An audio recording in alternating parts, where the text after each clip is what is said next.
Hello. It's that time of the week. Dude, I started to not like playing League at the start of the week, right? Because that's like when everyone's not really playing. So I think I'm going to make this a natural thing where I'm going to start doing more VOD reviews at the start of the week, right? We're just going to watch our own VODs, watch other people's VODs, and see what we can figure out, right? But that's constructive. Because I feel like just playing League all the time isn't good. Like, I think if you have like a good balance between League and also like analyzing your plays and stuff, that actually helps out in the long run. Yeah. To start, I'm gonna VOD review this game. I'm gonna VOD review my own game from yesterday where we like barely lost after a long like 35-minute game. So we're just gonna do that real quick. Oh, okay. Yeah, we're currently in Master Tier 330 LP. We actually hit, dude. We're like kind of hitting our highest rank like ever in like the last 5 years every day because I'm finally playing more games and I'm not decaying. So we are slowly getting back to our mathematical average of skill level.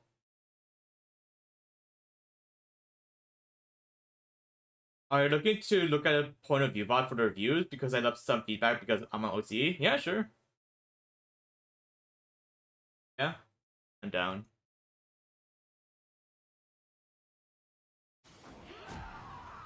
If it's like a YouTube link, then sure. But yeah, I think like just like 5-minute review on my own gameplay real quick, just to see.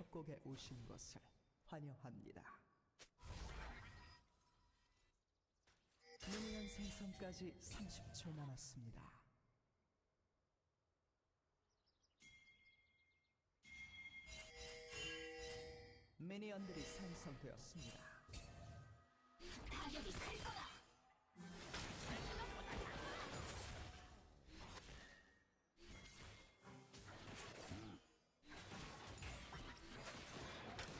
What two bard skins should I buy first? You just buy one bard skin? Hello, Just Baron. My first time I caught you live after watching YouTube for like a year. Welcome. Okay, wait, hold on. Let me figure this out actually. What? I'm gonna be more. What is this? What?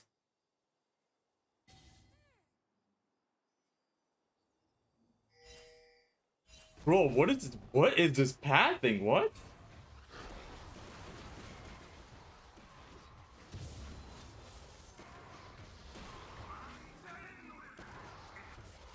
Dude, I was like wondering how Nidley got to here, but like, what? Yo, what is this psychotic pad thing, dude? Do you see this shit? What the fuck? What?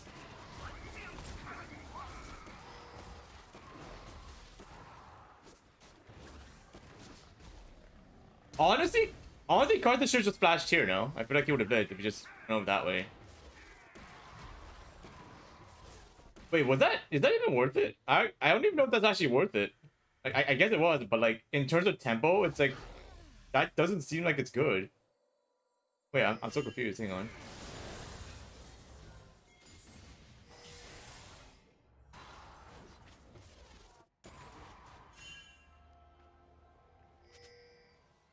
Gets to fail gank off. God damn, what a fucking psycho. Jesus Christ. Did he use smite on the golem? Like, I remember when this happened, like, I was like, did he? No way he used smite on the golem, right? Dude, okay, alright. Okay, this was 100% Carth's fault then. What? It's like... It's like... His smite's coming up, but like, just no words telling me that he uses smite for... What? For 300 damage? What? That makes no sense. But I'm on the wrong screen. There you go. Bro. I was like wondering, right? It's like just like even if this game didn't go well, like that decision is just it doesn't make any sense, right? Because like if you smite in that situation when it's not even 600 HP, you don't even save like that much time. You save like maybe like half of a second, you know, which isn't worth using smite for. But because he does not smite now for this red buff, like literally comes and takes it. You know, like, yeah, I don't know what the thought process was, and now, like, this is where the game starts to get fucked because Karthus just like has zero prio with this. Yeah, I don't know.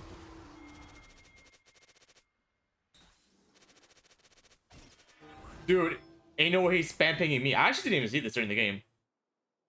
There's no way he's blaming me when literally he used smite on 200, 300 HP target. What? Oh my god, that's kind of crazy actually. Key brain Karthus? Yeah, that was weird. Oh. I actually didn't see those pings like when it happened.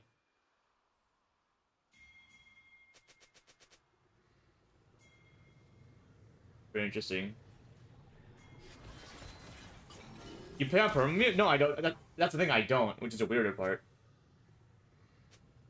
The weirder part is that I don't have anything muted, but this didn't show up in the game chat.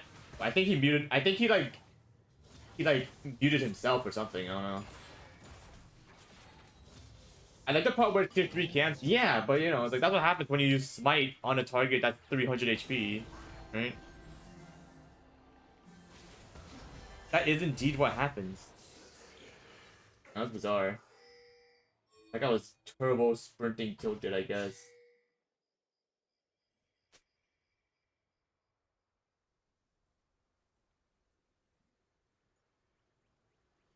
He's still level 2. To be fair though, dude, it's like their Nidalee was also playing like psychotically. Like for example, right? Like, dude, it's like, what if Karthus didn't smite this blue buff? You know? Because it's like, dude, I know so many. Like, it's like I also, if I play Karthus jungle, I actually wouldn't smite the first bluff. You know, for the most part, because like it doesn't actually do much. What if like he just kept smite for the Gromp? You know? And then Nidalee's just here camping, and then now she's level 1 the entire game. Yeah, that was weird. I'm more impressed that Nidalee even went for this crazy ass angle. Like, dude, it's like, what the freak? Because the thing is, right? It's like I feel like she definitely has enough time to like do right buff and then literally run all the way over here before this is done, you know? And because Nidalee's WQ does way more burst damage on the ground, she would have gone this as well. 2 psychopaths in the jungle. One jungle is proactively a psychopath, one jungler is passively a psychopath, you know? It was very interesting when I saw this happen. Yeah, I don't know what happened. Because, you know, it's like he's actually out, right? He's actually out if he just flashes over this wall, no? Like just go over here. Go over here, because then he has to either like giga commit and like he only takes 1 camp, but then because he's like 0 camps right now, like well, what's he gonna do? Yeah, I honestly don't know the idea behind this flash. Like just flash over here. Like there's like 5 different things he could have done better in the last 2 minutes, which is the crazy part. That was like 100% like flash to Gromp. No, the flash to Gromp is not the play, because then, you know, Italy can just like slowly weed him out and walk him down and screw him over even longer. Yeah, no, it's every time. No, it's like just flash up the wall. He jumps the wall, no? No, that's the thing though. If he here, watch, okay?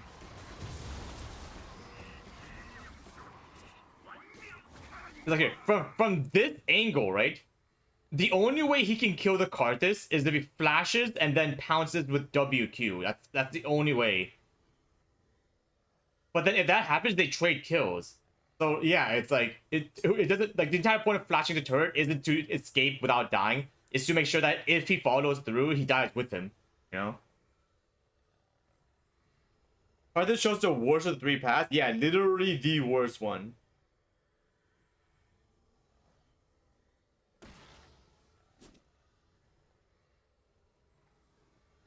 He was already hugging the wall. It's like, oh yeah, it's like just go over here. No? Like, I don't know. It was like really weird. Like, it's like he was so tilted because every single one of his plays was inherently the wrong play, and he's like, he just needed a scapegoat. You know? It was just pretty bizarre.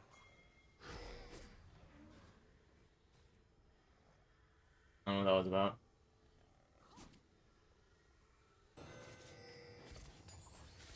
And then Karthus like didn't mentally recover at all from that the entire 30. Dude, this game was 35 minutes. He didn't recover for 35 minutes, like his mental. So we were like kind of down. The fact that we even stalled it for that long means it's crazier if you think about it.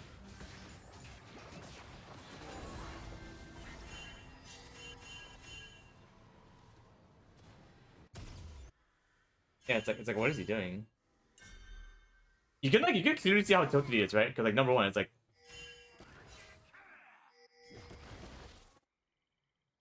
it's like where's he ganking, right? It's like he walked up here as if he's gonna gank a lane that's pushed and the guy has 4 HP. You see what I mean? Like literally no world is standing here ever gonna lead to anything, right? Like there's actually like no situation where like this is like a possible anything, but he just sits here for like a solid like 20 seconds doing nothing.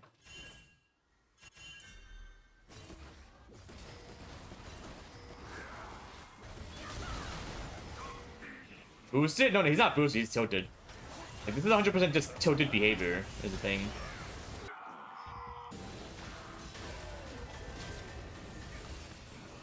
And also Rise doesn't take the portal, I guess, yeah.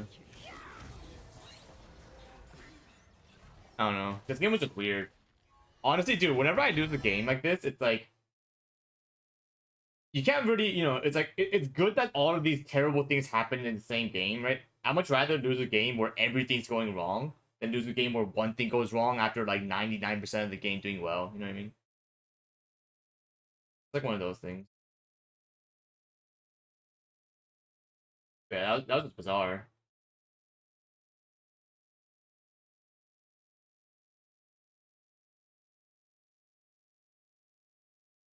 Phantom, it be like that sometime. Yeah, I don't know. It's like I purposely waited a day before I bought viewed that so that I can like see what happened with like an objective point of view. But like even with the objective point of view, it looks pretty bad for the Corvus. Oh no.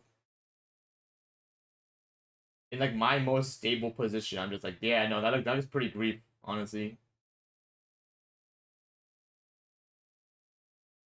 But yeah, and we're gonna get into the free coaching slash body views now. If you have a replay, feel free to type your IGN. I'll see if I'm in the region. It's just first come first serve, but please somebody so first of all, I only body view rank games and only for people that actually want to get better. I feel like every now and then people for some reason they just ask for a VOD view, but then they don't actually want to get better. They just want to like show up on stream, you know? And I'm just like I don't really want to like it's like I feel like I'm wasting my time in a way where it's like I want to VOD view people that like I actively can help and not people that just like want to show up, I guess, right? On the screen. Because it happens actually a lot where like someone doesn't actually want to get better. They just like want to be like, oh my god, look, I'm on the screen, mom, you know.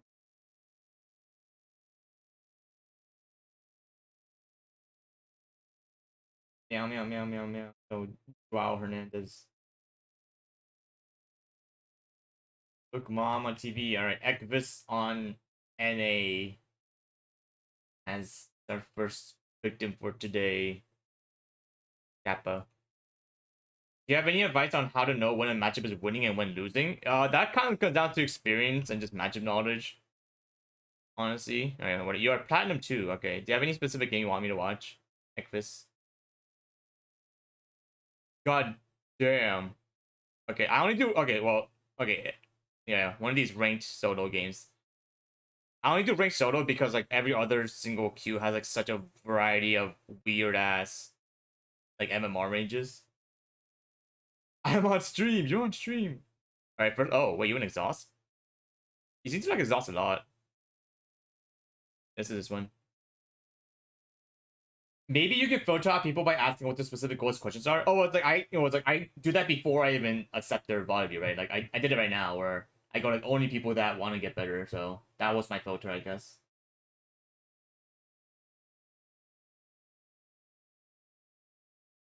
Oh my god, this guy has a bard icon. And a pad 2. I want to get better at ARAM. Dude, playing like warming up in ARAM is so bad for you because do you guys know how in ARAM like the map is zoomed out a bit farther? Like for example, if this is a regular Summoner's Rift like zoom out, then ARAM is like this. So it actually might like kind of ruin your depth perception, I guess, with games if you play for too long compared to going to ranked, I guess. Yeah. Kind of weird. Welcome to Summoner's Rift. Oh my god, yeah, pissy girl. Alright, so before we start this... Oh my god, yeah, 2 bards! What? Oh my god, look, it's you! But you're so shiny. Alright, do you have any specific things you want to improve on, or do you think that you're bad at, or like, you know... What are your thoughts? It's really, dude, it's like, whenever I ask people this question at the start of this thing, like, based on their answer, I can determine what type of player they are, right? Because, like, for example, if they, like, at least try to develop, like, an answer, then, like, it means that they're thinking about it, right? Like, they have, like, a capacity of thinking about what they could need. If they have no idea, that means, like, you know, it's not a bad thing. It's just, like, their own style of how they learn, I guess, is different. You know, but, yeah. I'm just, like, trying to get a good image of you as a player currently. You know, did you start oh, whoa, where are you going? Oh, interesting. Roaming times and being more aware of timers. I'll be honest. Until like Diamond, most players, they don't even have, like, roam timers isn't their problem. The biggest problem is, for example, decision making in the lane. Like right now, you should have, there's no reason for you to be here. Right? Like, you're giving up lane prio for 0 reason. Like, yeah, it's like it doesn't matter that, you know, even if Milio comes here and literally just starts slapping the Master E for the entirety of this red buff, he can't kill him. You know? Like this is not worth giving up. The thing. Like, yeah, yeah, like, number one, like, level 2 prio is always going to be better than, like, 90% situations, you know, like, 95% situations, because this doesn't, like, stopping this guy doesn't do anything for you. It actually greets you, because now you're down essentially 4 minions, right? Because these dudes are gonna die, and by the time you come back, this first one's gonna die as well. Realize that after this happened, yeah, but it's like, now you have the experience where next time this happens, you kind of have to just leave your jungler to dry. Because you have to know that when a jungler goes invade at any point, if a jungler ever invades like this, it's up to the jungler on how to get out. So if they decide to invade a jungler without any of your teammates, then it's kind of entirely on his side, right? Like, the higher elo you go, the more it's going to actually come down to, like, oh yeah, the support should have known that you're invading and then, like, should come back up. But, or yeah, especially in these cases, the fact that he decided to go for the red buff means that it's up to him as well, right? Because the best thing that could happen is, for example, let's say Milio did just, like, come here and just, like, contest the E. Then, like, you just get prio here, and now the Smolder's screwed. You know, like, even if your jungler's screwed, the fact that you just Giga Turbo sprinting, briefing the Smolder early game can actually lead to, like, way more things later on than if your jungler, like, but, because, you know, it's like what's Milio gonna have? Like, 1 Q damage that can also get Q cancelled by the E. He can use Q to, like, cancel the damage by just hitting the red buff at the same time. And by the time he gets red buff, he can just turn on the Milio and, like, make him bow his flash or whatever, right? So yeah, it's like, it's just, yeah, this is really bad. I don't. Oh, yeah, you got, oh, you got to see all 6 minions. Oh my god. Yeah, don't do that. That was, wow, that was really bad actually. Yeah. that was so bad. My goodness. Yeah, because see, it's like now, like because now they got lane prio, right? Because the body got lane prio. Now they can actually come screw over the Master E, like, to a really good extent. You know, it's like, yeah, it's like, oh my god, what the heck? Level 2 Master E gank mid, what? Right here, let's see what happens here. But yeah, dude, it's like, I'll be honest, it's like, whenever someone, like, especially below Diamond, says they have troubles with roam timers or, like, macro, it's usually not that, right?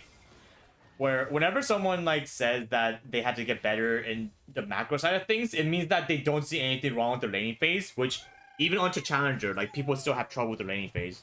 But it just, like, compounds even more for, you know, for, like, lower elo players.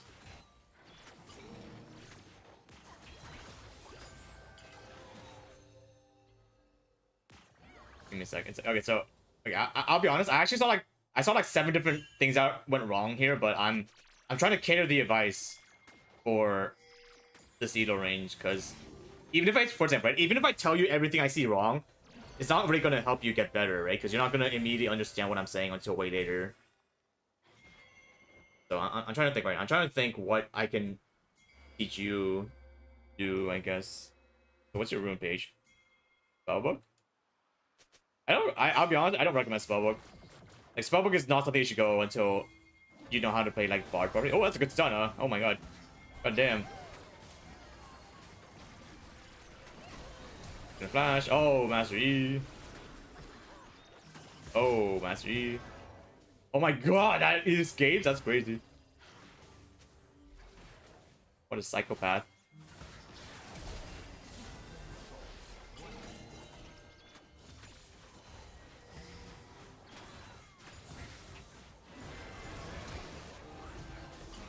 Got the alcove.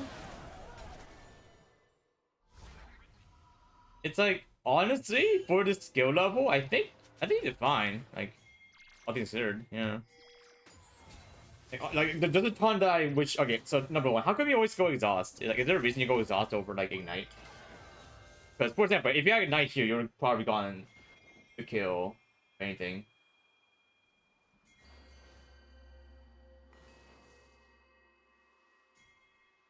Like, what's your reasoning behind it? Behind going exhaust over ignite here?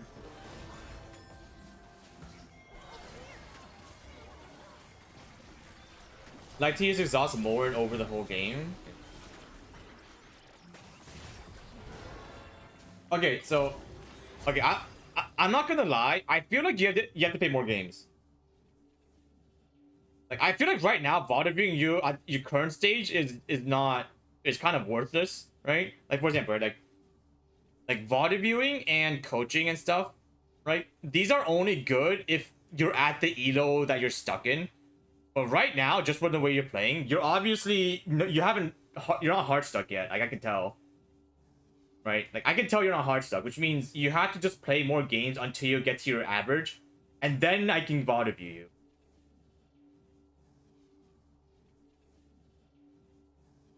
Because right now, it's like, for example, like, this is the entire reason why I don't like VOD viewing like normal games or flex games, because the skill level is drastically different from where you're usually supposed to be playing in.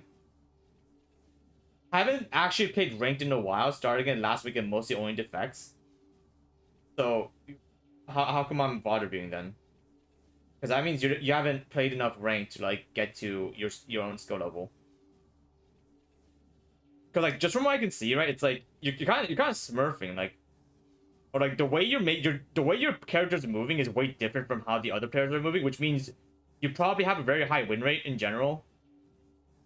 In your given your current elo, or your lower MMR, which means you're smurfing, or like you're like, yeah, it's like I don't have, I can just tell that you don't really need the coaching right now, you know. Because for example, right, like if I see a platinum player playing in like silver, then VOD them is freaking useless, right? Because I'm giving them advice against silver players when they're obviously not supposed to be in the elo range in the first place. You know what I mean? So I'm taking OPGG. If I see you have more than like 70% win rate, I'm gonna scream. Where's this? Ecfist NA1. Ecfist.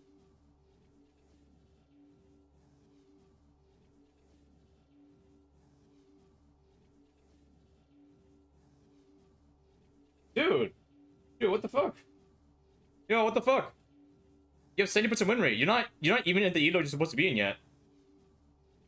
Why am I VOD viewing you?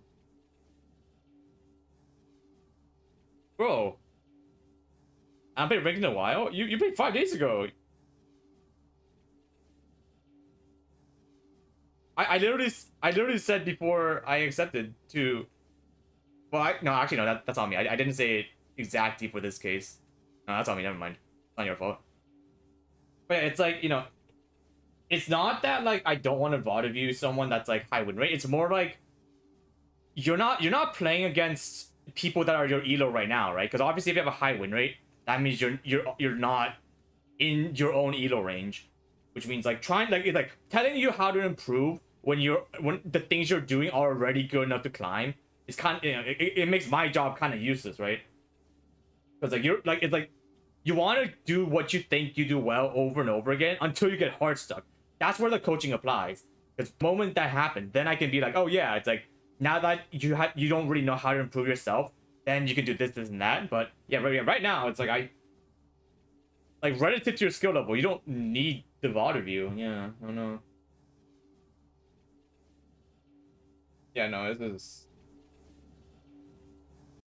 Yeah, I need you to play more games, right? Because, for example, right, like just from on your window, you can probably be you're probably diamond level, honestly, right? Emerald or diamond. But until you like get like hundreds of or like even dozens of games stuck in that elo, like you already know what to do properly. It's just a matter of you have to get there first, so you can play against better players, and then you can see what you're lacking in.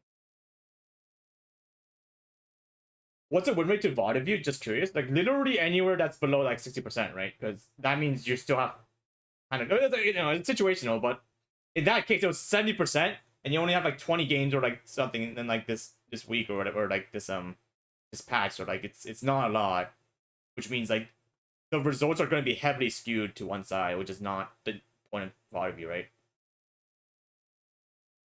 Once I end, no, it's like not even when you end. Like, yeah, get the end like a dozen times in a row or something for you to realize that you're hard stuff. Yeah, no, what? No, what was that?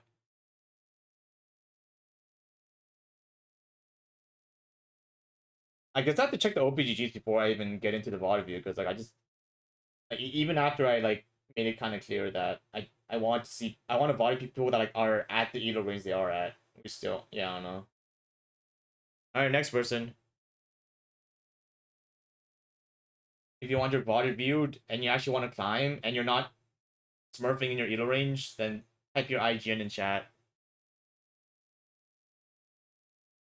It's just first come first serve right now.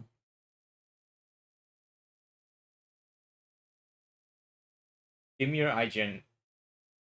Oh, for the POB VOD? Okay, send me the link. Like, send me the. I'll allow you to. Does it work? Okay, you have a minute. A minute to do your thing.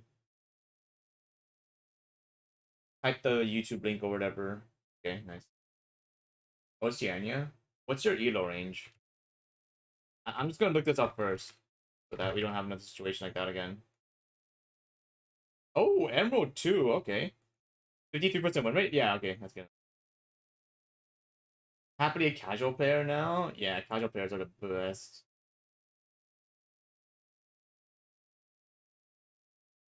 Alright, here we go. Boom. Okay, wait, before that, wait, give me one second. I'm just gonna like briefly just scroll over the VOD, because like, it's not that I don't trust you, but like, what are the odds that like in the middle of it there's like a random weird ass looking picture that gets me banned? Like I'm just gonna, okay. I briefly scrubbed through the VOD, and I hopefully didn't see anything weird. All good. I hope. The moment this happens, the moment I'm just never gonna do VOD reviews ever again. So until that happens, hopefully nothing. Yeah. Oh wait, Miss Snow OU. Oh, I know that person. Wait, what the heck? Wait, they have Gumayushi and Perfect Pits? What? What in the hell?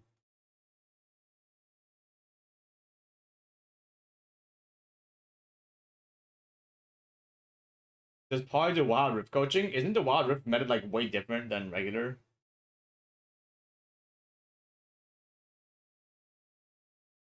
Wait, so what are you playing?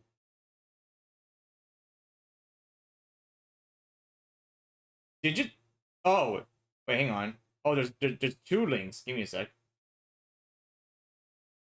Vex and Briar. So mid and jungle. What should I do? Um, I massively underestimated the food up one damage and got frozen on. Yeah, and the Fury does a ton of damage, right? You just spam Q. Yeah, it's a jungle one actually. I feel like, yeah, I feel jungle is gonna help macro wise more first, I guess, for Emerald.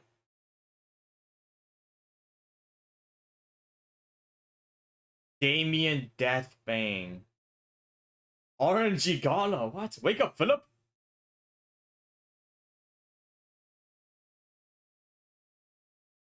All right, let's see.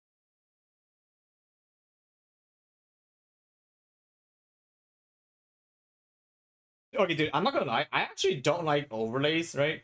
I actually don't really like the idea of overlays because I feel like it makes you worse at the game. It's just me.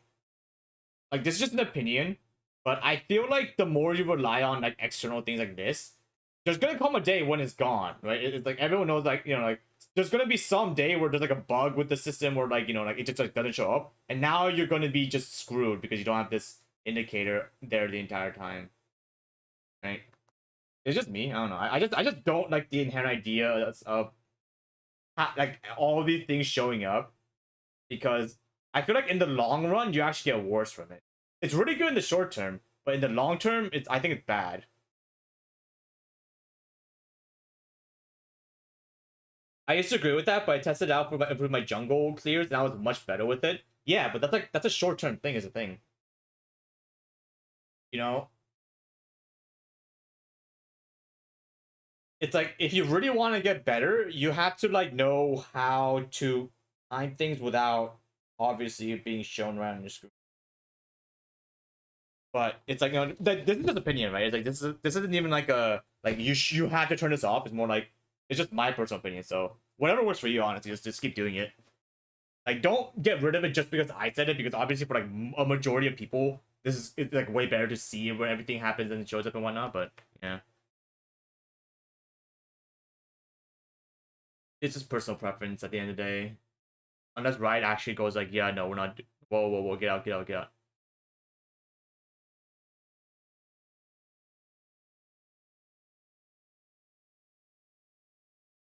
Okay.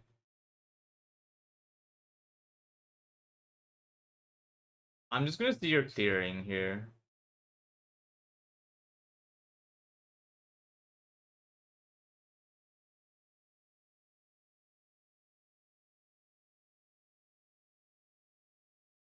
Okay, so do you know the idea of, oh my god, yo, oh,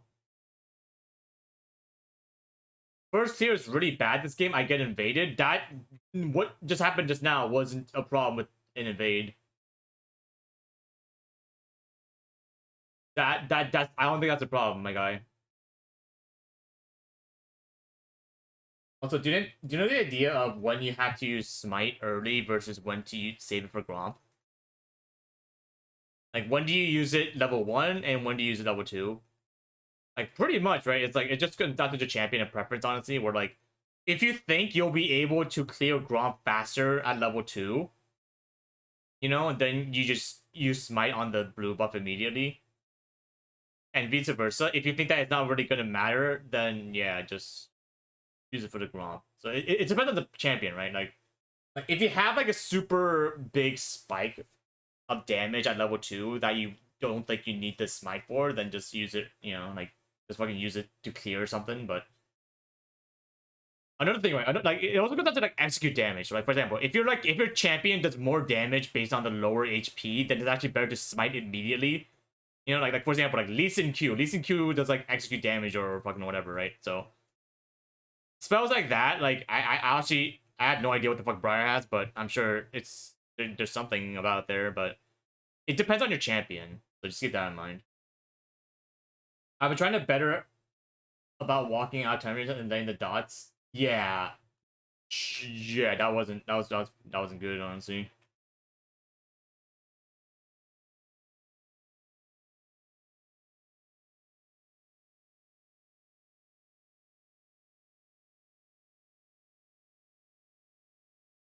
Okay, so it's like you actually did it properly, except you walked so far before you autoed it again, right? Or like you always want to, okay, you only want to walk away the distance it takes for one auto attack to come up. You know what I mean? So right now, if you do auto attack and then that auto attack goes on timer, right? Goes on timer. By the time it comes back, you should be auto attacking again, right? To get the maximum value of the time frame. But the problem right now is you auto attack, and after the auto attack cooldown is gone, you're still walking away. So now your auto attack happens here. You know, where like you have this much more time that you're wasting because you're not doing the perfect amount of auto attack timings.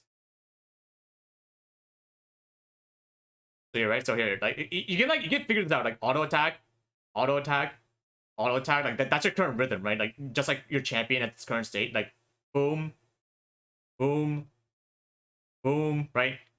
Boom. We're just gonna keep doing this. Boom, auto attack, auto attack, auto attack, cancel, auto attack, auto attack, auto attack, auto attack, auto attack, and then back to regular, auto attack, auto attack, auto attack. Do you see?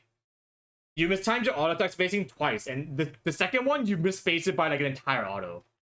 It's like, yeah, so auto attack, auto attack. You should already have been autoing now. Auto attack, auto attack. You should be in auto attack range right now if you want to finish this off. But like, yeah, I don't actually know why you're walking this far, honestly, right? Because like the entire reason why you even want to walk away while doing it is so that you can start hitting this. But you're walking like here. I don't know why. You're walking like this way when, you know, the entire point of walking away while kiting it is so that you can start the next camp right away. But you're like walking away from where you're supposed to be going.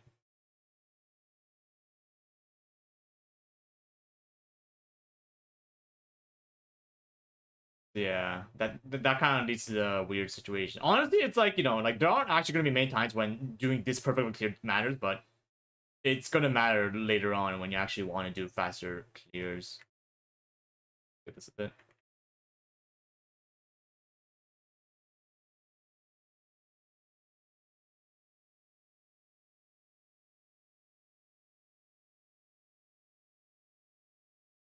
Yeah, I feel like your spacing is way too inefficient. Like, yeah. Okay, so here, right? In this situation, what do you do here, right? When this happens, when you come over the wall and you see that's gone, you should just assume it's gone, right? Like, just go to the other side of the map immediately. You know, it's like, there actually isn't, like, honestly, like, yeah, see, it's like, there's not a reason to check here. Like, if they got this, that means they probably got this, right? Just mathematically. How much damage does a pet do? Maybe he wanted the pet to finish it? Yeah, but, like, that doesn't make sense by the way he's pathing.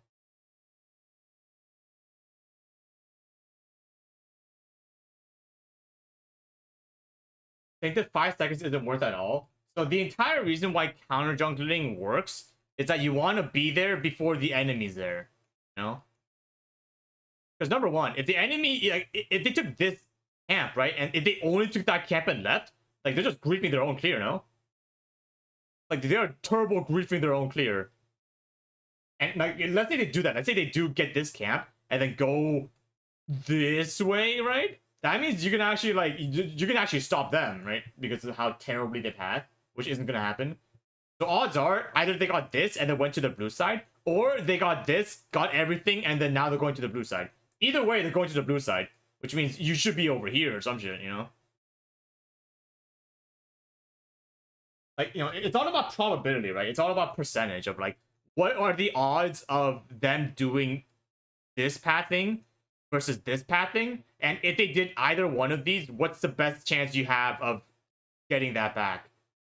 And right now, the odds of this being way better for you the moment you saw your Raptors are gone are much higher, right? Because, for example, if you saw this was gone, you're wasting so much time by even checking this is gone.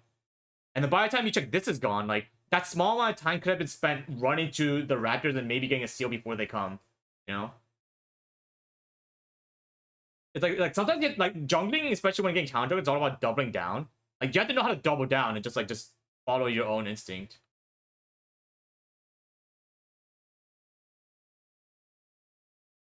Yeah, see, it's like, cause dude, it's like, what are you doing? Right? It's like, just like, do you see how much time you just wasted? You like, dude, jungling is all about time, like time usage, right? That's literally what the jungler is. Junglers have to know how to utilize their time, and right now you wasted so much time doing nothing. Like, you wasted time checking the red buff after seeing that Raptors was gone. You spent so much time just sitting here doing nothing when you could have just immediately went to their like jungle and counter jungle. You went all the way to the red buff and decided after going to the red buff to come back after not doing it. Like, it's like you are very not decisive in what you want to do. Like, whatever you do, you want to just double down, right? It's like just choose. Literally just choose one option and just commit to it. But it's like how, like, what happened mid for you to believe that this was better?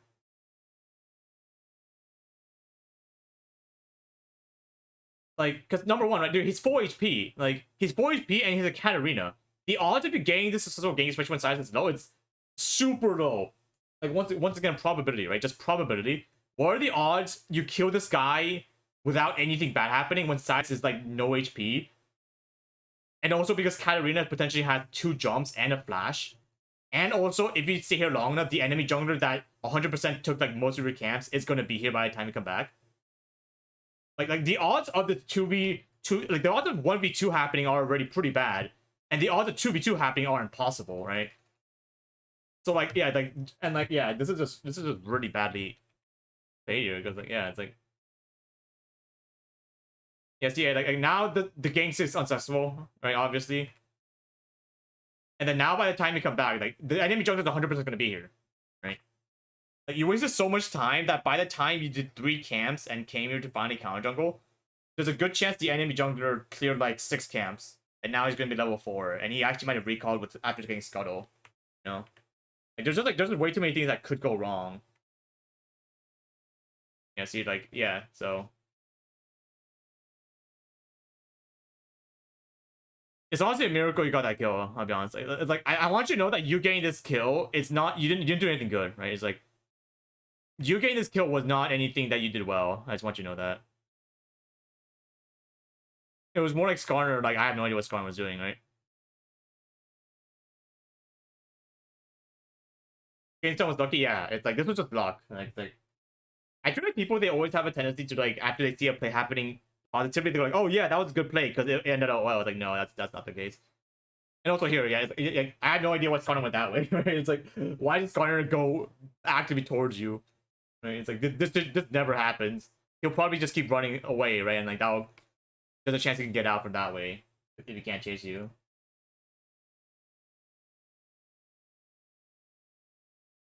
Like yeah, this entire fight is just, where'd you flash? I feel like if you flashed over the wall, you would have survived. Or at least blown a flash yourself. Okay, let's see what happens to you next.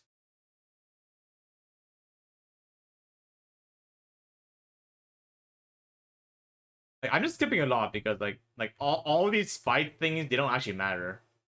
I'm just looking at your overall, just like your decision making right now, because right now it's 100% the thing you have to work on is your decision making, because it's like it's really pretty awkward.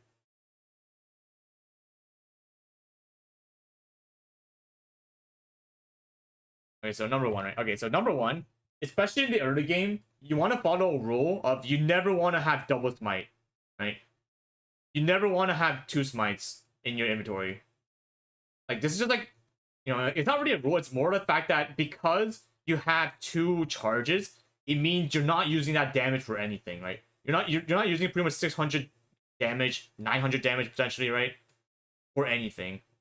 So if you're gonna start this dragon, I want to use it first, right? Like if you have 2 smites, just use it immediately, so that by the time you can actually like you can have 1200 damage if you really need to like contest it after 50 seconds. Because especially early game, you're not gonna finish this under 15 seconds for the most part. You know, unless you have like teammates, but because you're alone, you definitely can't do that in time.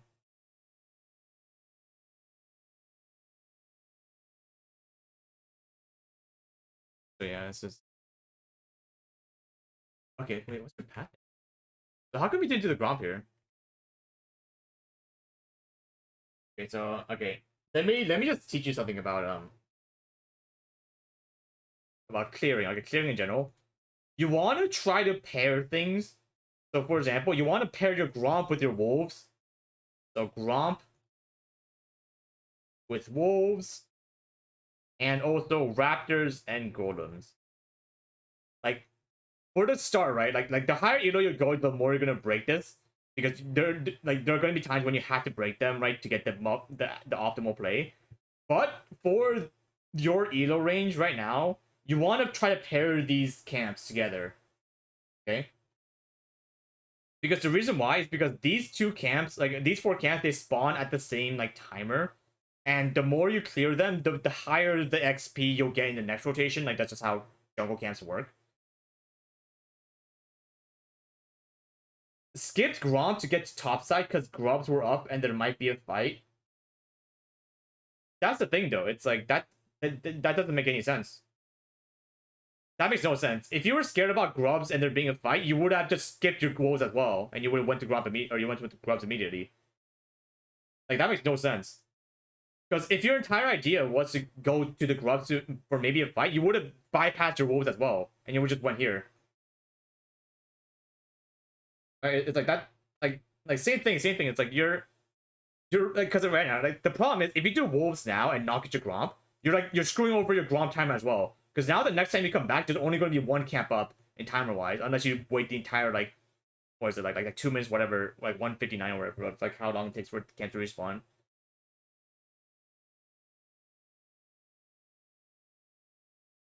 It's like, yeah, see, it's because you see that it's like it's good that you were scared about that doing grubs, but you're like, it's like you skipping one camp isn't going to stop that from this point, right? Like they're either going to do it or they're not, and because you got dragon, the odds are they are going to do it immediately because they're like, oh hey, someone's on the other side of the map, so I should just go for the grubs. But it's like then at that point, yeah, like once again, double down, just get your own camps, like just give it up because you already got the other objective, you did your job. Shouldn't just split the difference between going straight up and taking wolves ends up being worse than coming to. But yeah, it's like you're half-assing a lot of things right now, right? Where whenever you go for a play, like the only time people that can do like 50% of each, right? People that can multitask are only people that are good at the game, right? Like right now, you're so like right now. I think for your case, you have to just commit, just 100% commit onto one thing. And then the moment you learn how to do that properly, then you can start doing these kinds of things, right? But right now, like you're actually griefing yourself by only doing one or the other. And because you're doing one or the other, you're not doing either one properly. You know?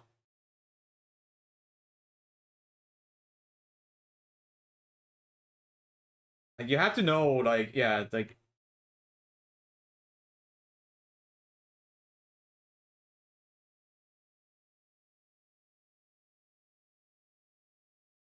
yeah, like it's like once again, right? Like once again, yeah, you got like what I don't know what you're doing. I don't know what you're doing. I yeah, I don't know. I don't know what you're doing.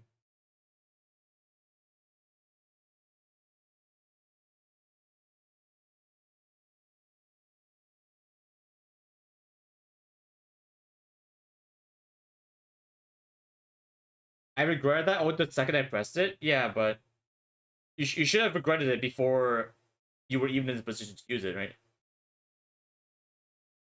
That's right. It's like it's a 3v2 right now. Like or sorry, it's 2v3. I guess context wise, you going in here doesn't. There's a like okay, so we gotta talk about like just probability. All right, like I feel like League is all about choosing plays. Is all about probability of like how you determine things, and you're gonna have better plays based on your odds of getting a successful play versus a terrible play, and the odds that you're choosing are always the worst odds, right?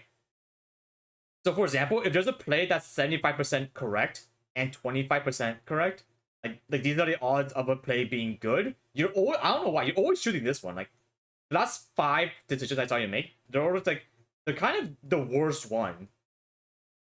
You know, like okay, so it's like I'm trying not to flame you. Okay, like I don't want you to think that I'm flaming you or anything, but it's more about we have to figure out why you go for these options now, right? We have to figure out the mechanism for why you're making these plays. But then the moment you figure that out, the moment you can like start proactively doing the right things after that. I was up top side because Riven was asking for ganks. I think what Nasa's movement is obvious ward, resetting and leaving is better choice. It's like I feel like the problem with you is that you see an idea in your head, you go like idea, right? Or like you have a specific play in mind, but then that's it. Like that's the end of what you should do. You kind of don't pivot at all. Or like you don't even think right now the way I can see it, you don't really think if it's good or bad. You just see an idea and you think because that's the only idea you had, that's a good play. I think that's what I'm seeing right now, where like you're overcommitting onto things that like realistically shouldn't even be in your head at that point. You know? where it's kind of like, you know, like you're thinking, like I can see that you're thinking, like you're obviously going top for a reason because like something prompted you to make that kind of play. But it's kind of like you think about it, but then you don't expand on it. I think that's the biggest problem. Where like you don't think about the risks involved of doing a certain play, so that when it happens, you don't see that, oh, that was a bad play. Like when it happens, which is pretty bad. Like you kind of don't have like a danger sense or like a zero sum sense, I guess, if that makes sense. So I'm trying to think. Give me a think. I'm like trying to think how you're supposed to solve this. There's like more of like a psychological problem than like a league problem where, oh, how do we get you? Like for example, like, I don't want to tell you to just say double down, right? Because there's gonna be times when you think double down equals doing the wrong play, but even worse, right? Because right now it's not the problem that you're like doing 50% of everything. It's more like the initial decision of going for this kind of play is already like that's the inherently wrong part. You should mute all. No, no. Okay, so number one, don't ever listen to the Twitch chat of what to do. Like, my God, that's terrible freaking, like, yeah, no, that's terrible advice. What? Yeah, don't listen to that guy. Text chat, not ping. Okay, though that might make sense, alright? It's like, yeah, leave pings. That's the entire reason. Don't mute all though. Don't mute all. Leaving pings on is fine. Text chat, you can also honestly turn it off, but yeah, pings keep on 100%. Yeah, don't mute all. You can mute text. You can text mute all. Don't ping mute all. Don't, yeah, but oh my God, Jesus, don't, yeah, no, don't do not listen to Twitch chat. I swear to God, whenever I do these coaching sessions, someone always tries to like add on to what I'm saying. That's completely wrong. I'm like, what are you doing? It's like, I don't know.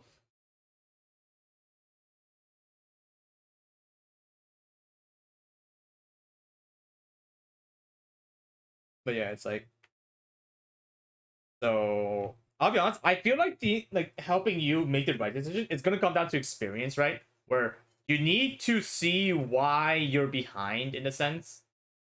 So as a jungler, like for example, like I want you to figure out how to VOD yourself in a way where if you're jungling, you wanna the biggest things you wanna figure out are CS, right? Like your camps, how well you're taking camps compared to the enemy, and then based on how, like just compare every part of the game. Like right now, if you have 12 CS and enemy has 16, how did they get that 16 CS? You know, like how did they have one more camp than you do? And then like you wanna work backwards until you find that answer, and then using that info, you can either try yourself or just be like, yeah, you know, like maybe I shouldn't have only taken one side of my camps and not go for the other, right? Like it really is all about figuring out which option can lead to the highest chance of success. But that involves knowing what every option is in the first place, right? Like for example, imagine you have like a multiple choice test, right? You have a multiple choice test that has like A, B, C, or D. Well, right now you only see answers A and B, right? Like these are the only two options you currently see. But that's why, like, one day the answer is going to be C or D. But because you physically don't see this half of the test, you're obviously going to get each like it wrong over and over and over again because the proper answer isn't in that like repertoire of answers that you're given. You know what I mean? It's the same thing. It's like you just have to like expand your knowledge pool first of knowing these options are available so that when a situation arises where you have to use one of the four, you'll be like, oh yeah, no, like A is freaking wrong because blah blah blah blah. B is wrong because blah blah blah. So it has to be one of these two. And just by narrowing it down of your possible choices to like two different responses, for example, you're like now it's 50-50, right? Now it's a 50-50 compared to like a 25% chance of each option being good. So that's more about experience and like you have to tell yourself, right? Like you can't make a mistake after it's done and be like, oh yeah, it was a mistake. You have to learn how to realize it's a mistake while it's happening. Or develop that sense of knowing it's a mistake, or it could be a mistake before it happens in the first place. Right?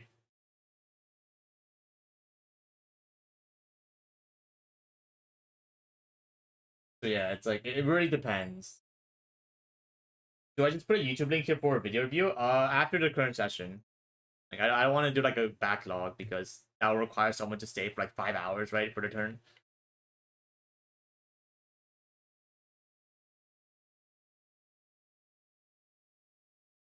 So yeah, here. So here's number one. Here's number one. If you're ever in a situation where like you go to the other side and your camps are gone, double down, just leave. Just immediately leave and go to the other side.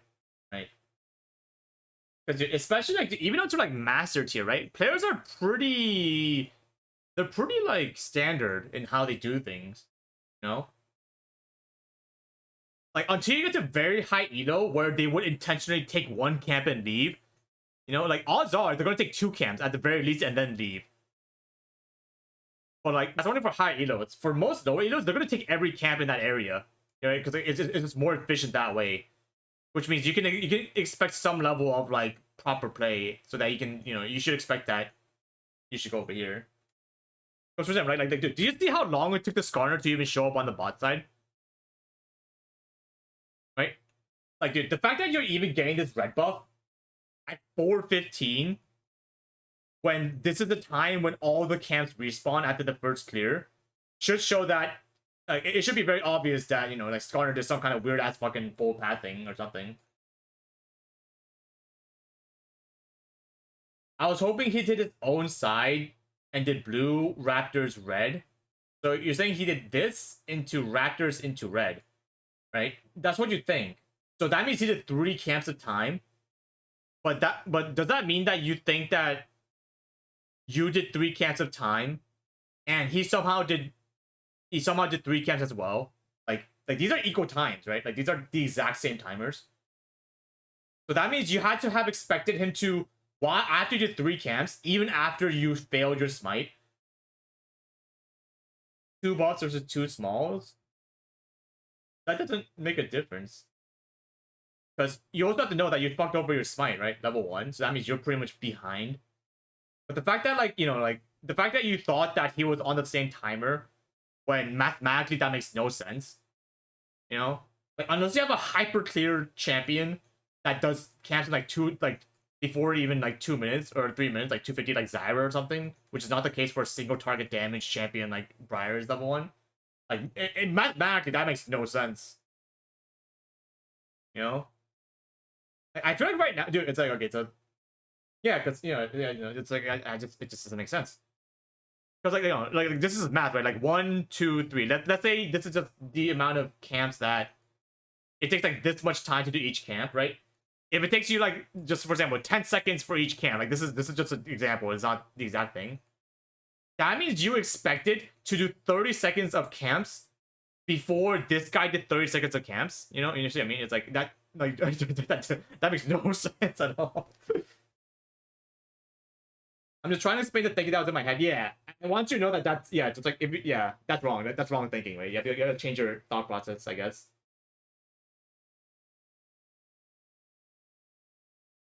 It's like, I feel like the things you're thinking are inherently wrong, right?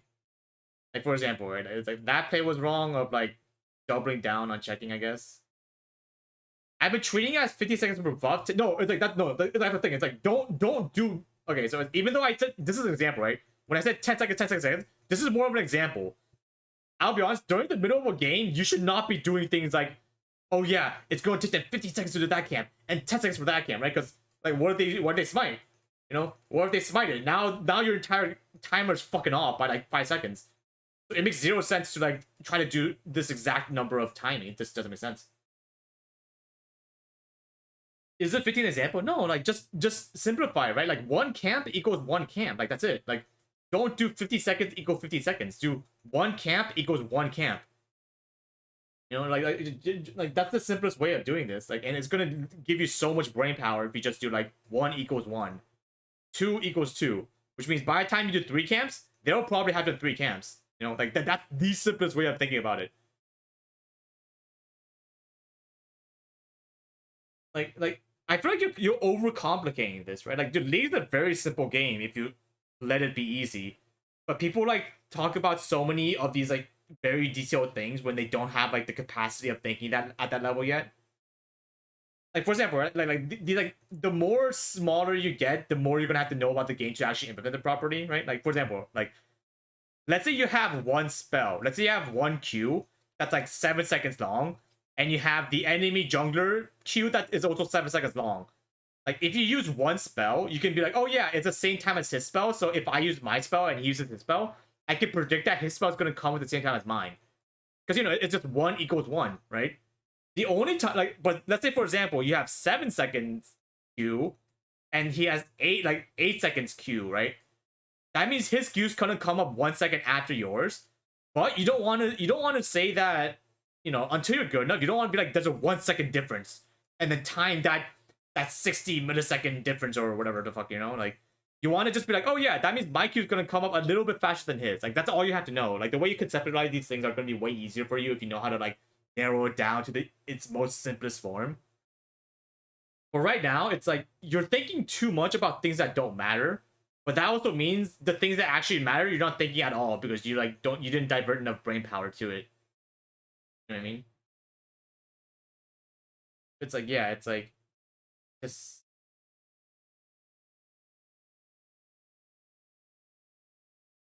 Yeah, it's like, yeah, I don't know, because here, right, it's like, what are the odds you're gonna get this kill, you know? Because, like, size is super duper low, and Cameron is full HP, you know? Like, the odds of this gank being successful are abysmally small. Like, do you see how easy she got out? She only pressed E once, and she's, like, pretty much already outside range of Silas. Also, I'll be honest, I have no idea why Cameron went this way. She actually could have kited you a bit more to the side that Skarner was probably in, and you would have died. Right? Every matchup has its own timers. Yeah, they do, but it's like, that's you can't be thinking about that, is what I'm trying to say. Like, you really shouldn't be thinking. It's like, dude, these are all complex things, right? Like, for example, right, if you have like elementary school, right? If you have elementary school and you're learning like basic math, like addition, subtraction, maybe multiplication, you know, like all this stuff, and then you have middle school where you learn like, you know, like, I don't know, like fucking like algebra or something, like probably not middle school, but like start of high school, right? Algebra, and then you have high school, which is this is when you start to like geometry and shit, like trigonometry, right? Like, dude, I feel like people, they try to skip all of this and go immediately to this, which doesn't make sense, right? Like, you have to know how to do basic math before being able to go to the next level. But especially with online games, you know, people try to always like go to the highest level immediately because they don't want to take time to do all this basic stuff, which is a big problem, right? Like, you have to know what 1+1 is, because this gank is literally 1+1. Right? Because if you have half HP, right? If you have 0.5 HP and Silas has 0.5 HP, you know, if 0.5 plus 0.5 equals 1, so this is your HP, Briar's HP, and Silas's HP, and you have Katarina, which has 100% HP, which is 1. What are the odds that 1 is going to be greater than 1, right? And this isn't even including the fact that Skarner can come out from nowhere. So now there's potentially a +2, and you're expecting 1 to be greater than +2, right? It's like obviously this is very simplified because obviously like both people have 2 spells, you know, so like it's gonna be 6 and whatnot. But just in the basic math value, the odds of everything turning out exactly how you want to before you even know what all the options are very low.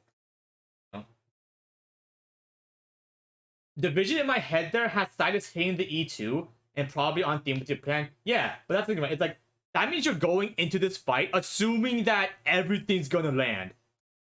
So you're assuming that Silas is going to land E1, E2, W, Q1, Q2, right? And you're also going to somehow change all of your abilities on top of that, right? Like, it's like the odds of everything landing is actually not that high, right? Especially against a Katarina that has potentially like multiple jumps with her Shampoo, like maybe even 3, right? Depending on if she does her combo properly. It's just math. It's just odds, right? Like, for example, whenever I go for a Baron steal, you know, like whenever I go for like some kind of objective steal, I'm just like, you know, it's still a coin flip. It's still a 50-50 coin flip. But I do things that increase that chance by even like 5%, so that I like like in most games I'll have that big of an advantage, right? Because now I have a 10% advantage by just going up 5% of whatever. But that's all, you know, that's all League is. You have to just maximize your chances of a success happening. But in this case, you know, if the odds of you getting this kind of kill is like 20%, for example, versus if you counter jungle right now and getting like 90% of an advantage, or at the very least like coming back in terms of CS. Like, why wouldn't you take this 90% chance, right? Like, why would you take this lower chance option when you can just get the very clear, inherently higher chance of success? You know what I mean? It's kind of like that. Where you never want to, you like, I'll be honest, like, just from experience, you never want to expect your teammates to play perfectly. Whereas, like, it's kind of weird, right? Where, like, you should always expect them to play at a certain level. Like, but I think it should always be like 80% at most. You should never expect 100% of someone's potential, because, like, that's not gonna happen. That's not gonna happen in solo queue. Like, even Faker doesn't play 100% all the time, you know? Like, so why are you expecting your Emerald teammates or whatever to play at 100%?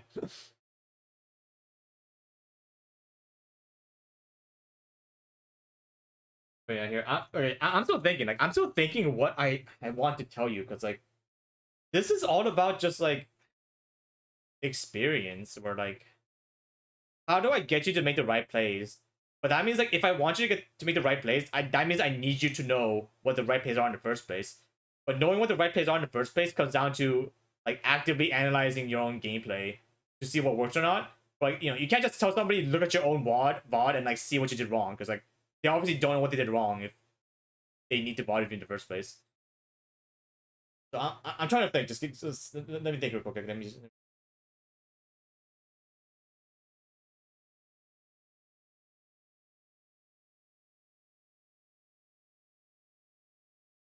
Okay, so here, I'll be honest, I'm actually surprised you went for this guy. I'm actually very surprised. You know what I would have done? I would have fucking ran at that Smolder, flash, killed him, and then try to fight this guy with low HP after that. That's what I would have done. Because, you know, but I'm a psycho, that's why.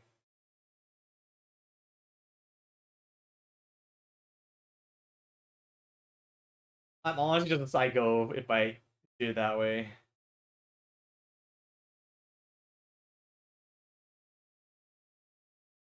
Yeah, dude, I want to see this guy's out, right? I feel like this guy's 100% out if he just walks upwards. I don't know why he's walking towards you to get the auto. Like, this is just 100% Skarner's fault.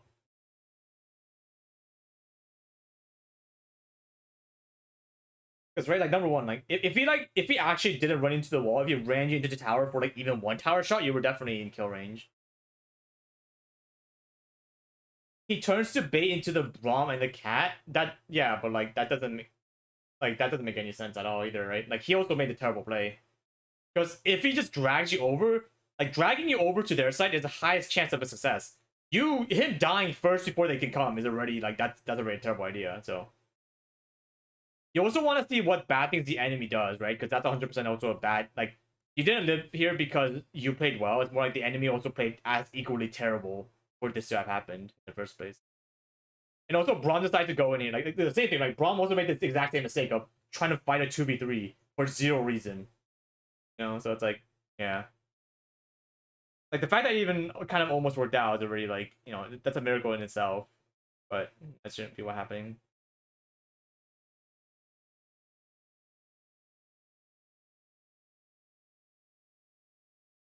But yeah, okay. I think for you, right? For you, is you have to be optimal, right? I think that's the biggest takeaway. You want to be as optimal as possible, right?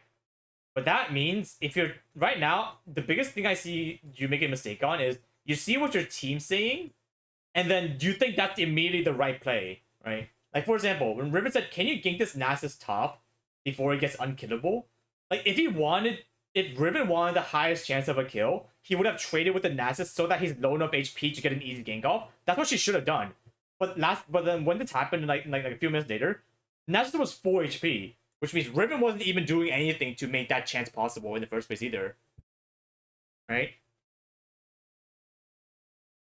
So it's like, yeah, it's like don't assume what your team says is correct either. I feel like you're trusting your team way too much.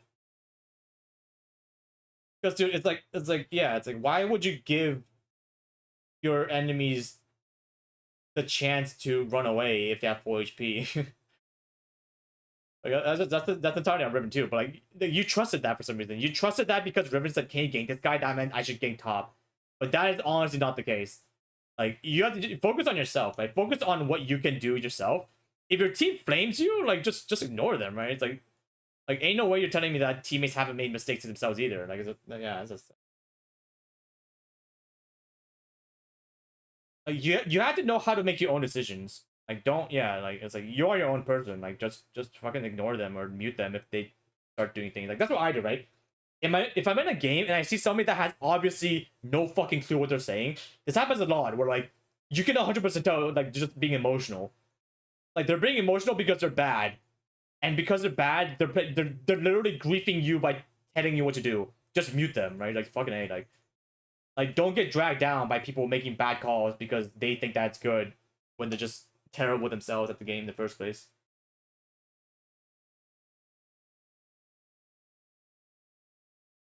Because right, it's like dude, it's like think about it, right? Like if you're emerald right now, you know, if you're emerald right now and you want to get to diamond, should you listen to emerald players? Like no, you see what I mean? Like if you want to get to diamond, you should listen to diamond or up players because obviously they got to that elo that they deserve in. But that means you should. Why are you trusting your teammates that are obviously in that elo range or higher elo information? You see what I mean? So it's more like you have to listen to those that create the standard for you. But that means if you want to get to a higher standard, you have to be the one to tell yourself that information. You can't trust people that are obviously in the elo range they deserve in to climb because now you're going to be griefed by what they're saying, right? You're being dragged down by people in Emerald for listening to Emerald information when you should be thinking about what the diamond play is, and you just keep going up in there, right? Like for example, right? For example, most people in like Korean master tiers, especially, they only have information of how to be in masters, and that's how they get stuck because they're playing in a way where they see that, oh yeah, I got to master tiers by playing in this specific way, so I'm just gonna keep playing that way.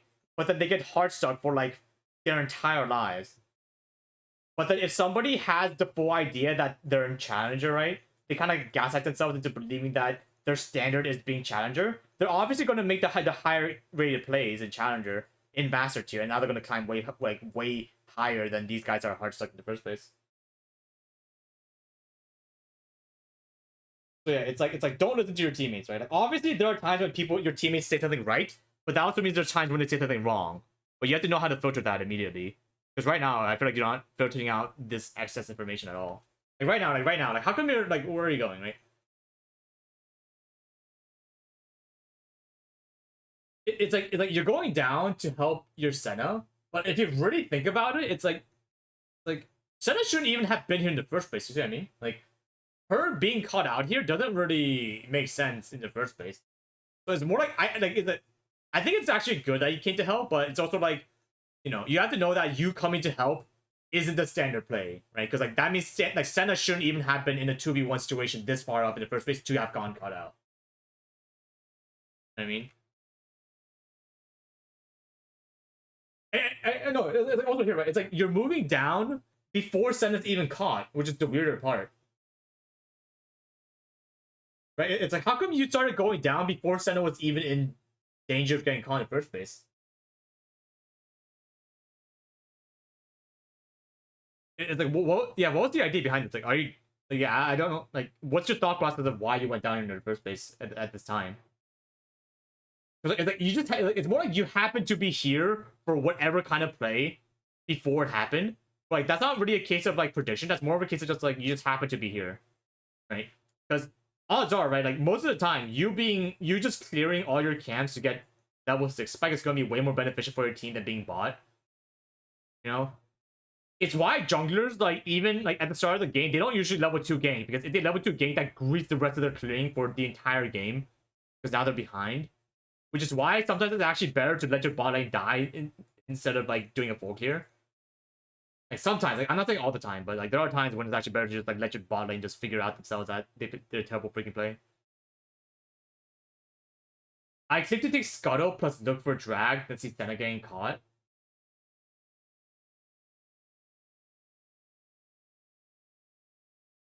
Honestly, if that was the case, I feel like it's like here, like then I feel like it's like, you know, here, like how come you didn't just do wolves on the way then, right?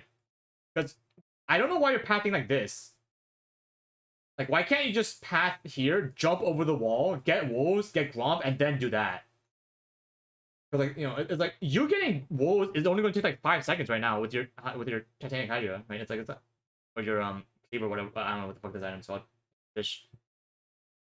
Like, it's not gonna take that long to just hop over the wall and clear 2 camps and go bot. Like, the time differential is just so little because like you're on the way. But I don't see why you're going for Gromp first, which is inherently out of the way compared to like like getting wolves. Because the entire point of jungling, right, is like you want to like the fastest way to optimize your clearing is to get things on the way to where you want to go. So if you want to go top, if you think you have time, you want to clear all the camps top and then go to top. Like that's just like basics. Like the higher area you go, the more you're gonna break this. But for now, you should stick with the basics. I autopilot to Gromp. Why? Like what does Gromp give that's inherently better than these other camps that you're not getting? Like why aren't you autopiloting to Wolves and then Gromp, where you get 2 camps instead of just 1, right? Because you're very unoptimal where like you keep getting 1 camp. So that means if you get if you get 1 camp while the enemy gets 2, if you keep doing that over and over and over again, like obviously after like even 3 pairs of these camps, they're gonna be 3 camps higher than you, right? Because you have 3 camps total and this has 6. Right? It's like you're only like getting behind because your pathing is just so bad. Like right now, even though you solo, even get 2 more kills, you're still down like 2 camps. Right? Because you keep making these plays where you only go for 1 camp instead of 2, when like it's on the way. It's like it's literally on the way. Like just clear it. Like it's not gonna take you more than like 5 seconds to clear the wolves. Especially when your smite's coming up.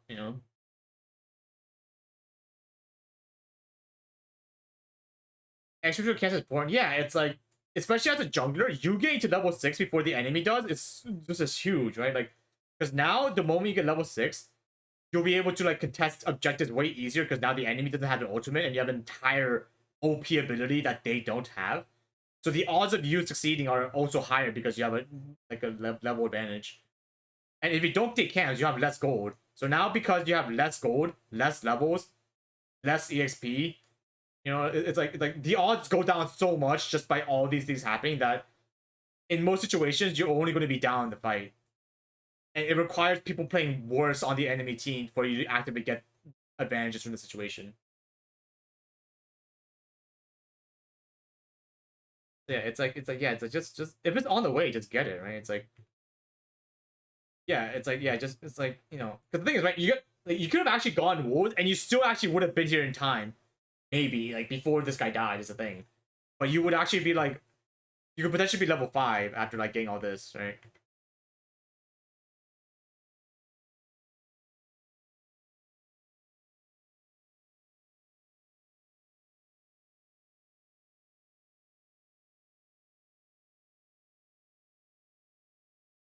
Like, yeah, I just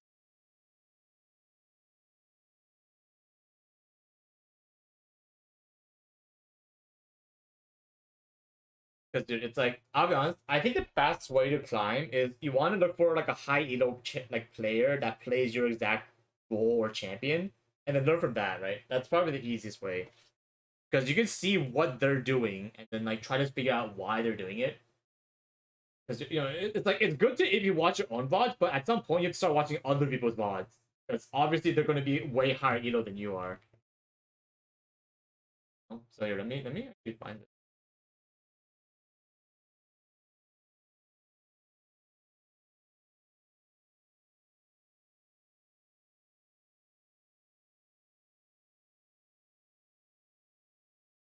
Give me a sec. I'm looking for Briar Jungle gameplay.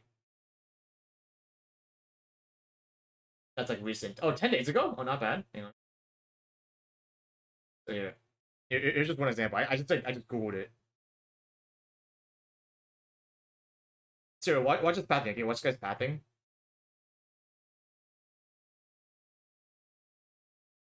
Gonna get that, right? He's gonna just do Raptors into red, into bot.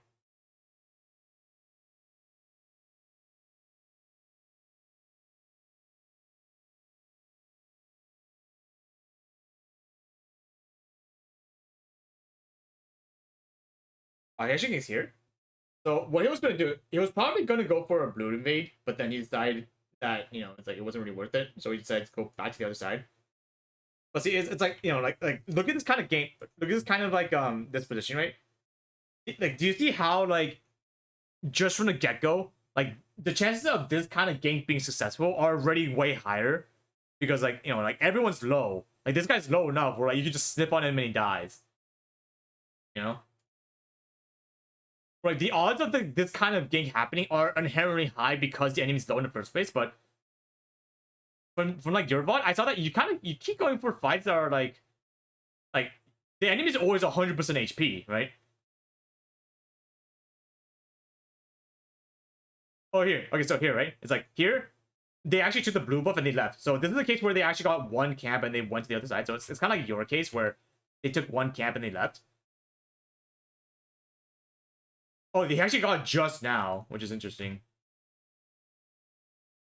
Yeah, do you see this? Like, do you see how the moment he sees that he got counter, he sprints to the other side? He sprints to his enemy side, like immediately. Like he wastes no time because he knows that he knows that this guy's gonna be like trying to get his camps.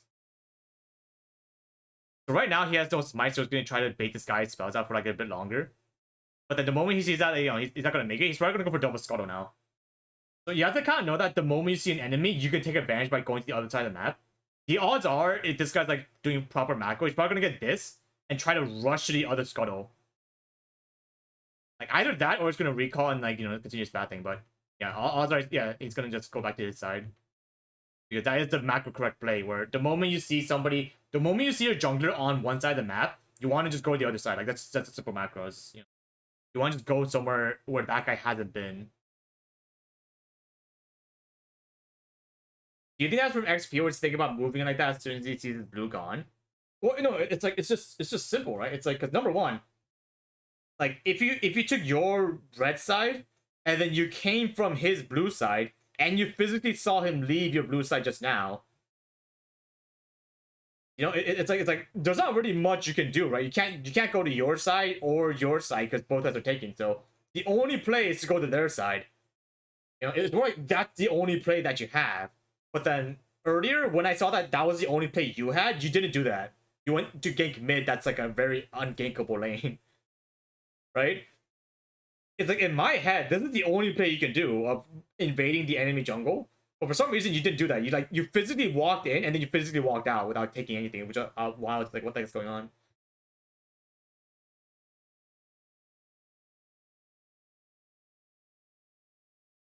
That's here. Let's see what that's here. He gets mid again. Oh my god, did you just dive that? Holy shit! My god, you could Chad. Holy shit, just fucking went for it. Right here, see? Like, see? Oh, here. Like, do you see this? Do you see how when he comes from lane, he immediately just goes for the wolves first? Like, the exact pattern that I want you to do, where, like, it's like, it's on the way, right? Like, it's on the way to your Gromp anyways. Wait, where the fuck is he going? Okay, I'll be honest. Okay. Maybe this is not a good thing, because, like, this guy breaks the rules because he knows how to break the rules. But you see how, like, he went from wolves and then mid instead of going from Gromp to mid? It's just more efficient that way. He probably went mid because like Orion's flash is down, so he has a high chance of all his ultimates up.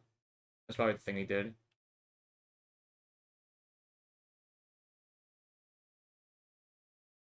Still funny he broke the rules right as just saying he's following them. Yeah. But he still started at Wolves.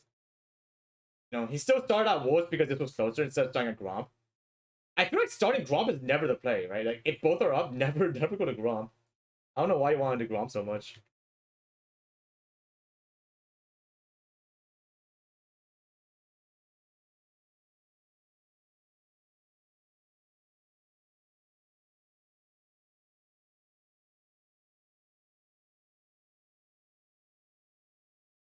Over the wall, yeah, take that. Oh, what the whoa, what's that Vladimir skin? What the fuck? Hang on. Oh, well, I did not see that Vladimir pull before.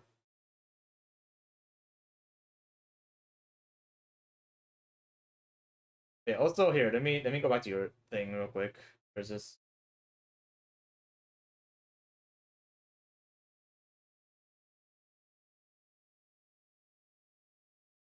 Romp into wolves is better when you're pathing top with no plans to gank. What? Those two sentences don't make sense. What? When you're pathing top?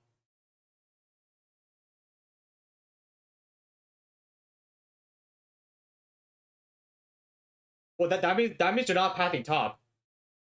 You know, that means you're pathing bot. So that means you're not pathing top. You know what I mean? Like the reason why I said he shouldn't go blues here, go Gromp here, is because he was pathing downwards. You know, which is why I said to get wolves first, because that's on the way. If his idea was to go from his blue to the red side, that means he's pathing bot, which is when taking Gromp would be okay. But because it's like he went from Gromp to bot, that's why it's very inefficient. You know what I mean? So like obviously like there's gonna be times when it's different, but like if Briar was going this way from base into top, like that's his original idea, then obviously you should take the two that's on the way, right? Because why would you go here and then walk backwards and then walk upwards? Like this is extra distance times two that you have to do to like go to the same line when you could just make it like a zigzaggy line in the first place, like this. You know, like this is way less time than going like this, right? Just it's just math.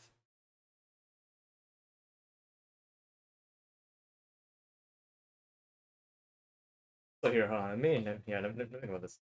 Okay, I think for you, right? For you, I want you to follow a path, right? I think that's the idea.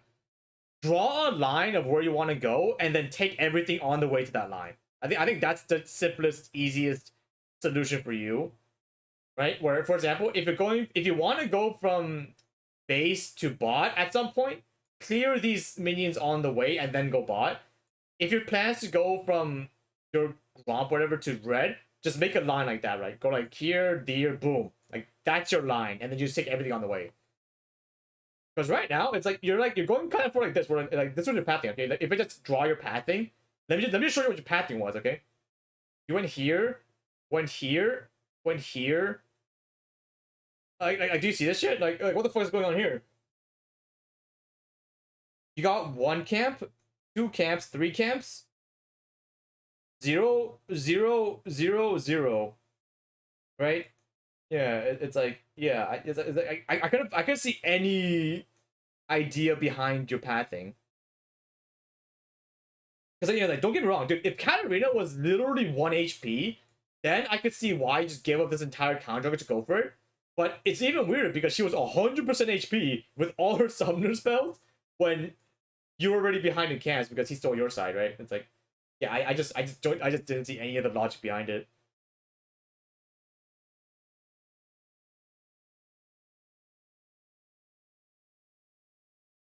So yeah, it's like yeah, I want you to simplify your game. Your game is not simplified at all.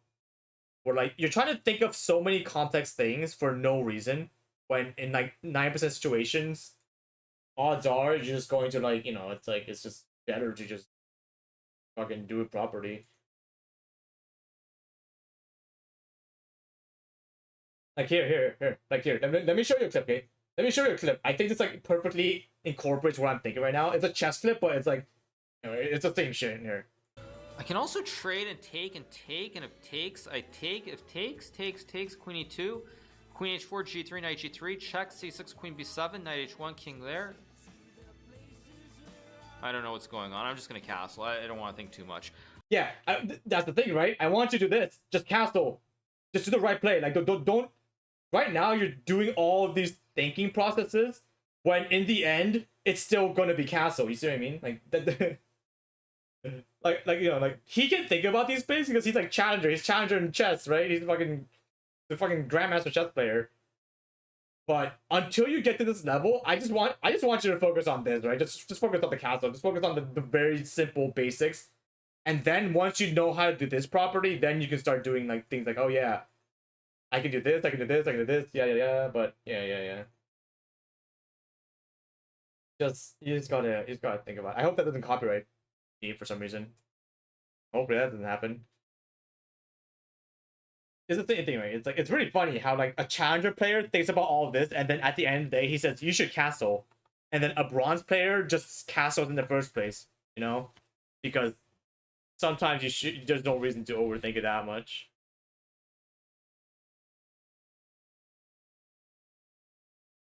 But yeah, it's like yeah, for you just simplify it, okay? Simplify everything. You're thinking too much. Where it's like you see one thing and then I feel like you're not. Yeah, it's like just simplify, right? Just do one thing at a time, right? Like don't do like I'm gonna counter jungle and then before you even do that, I want to gank mid, right? Like it's like I feel like you shouldn't do that. It's like it's like you have to know a balance because right now you're like disregarding your initial play completely because something else happened. Sometimes we're like, oh my god, Katarina walked up like a little bit with 4 HP. I'm gonna just ignore this entire proper play and just I'm gonna do the bonk out opening. It's like I don't know. It's like it's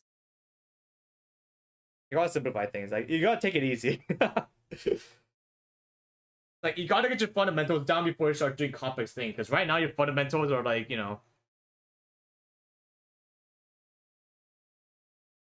like right now your fundamentals. The reason why learning the basics is so important is because no matter what situation you put people in, if you have the rough basics down, it's gonna be pretty successful in like every situation, right? Like that's the entire point of basics. But because you're playing in such a way that's like you're disregarding basics and you're just going for like whatever you think is correct at the time. Now you're gonna have like 90% in one situation, and if literally any other situation happens, now it's like fucking terrible, right? Because yeah, it's all about like the entire point of consistency is that means one player's playstyle works in most situations, right? It's just no matter how they play, no matter how the game goes, they're gonna be consistent because that's like the proper play of how they're supposed to be playing the game.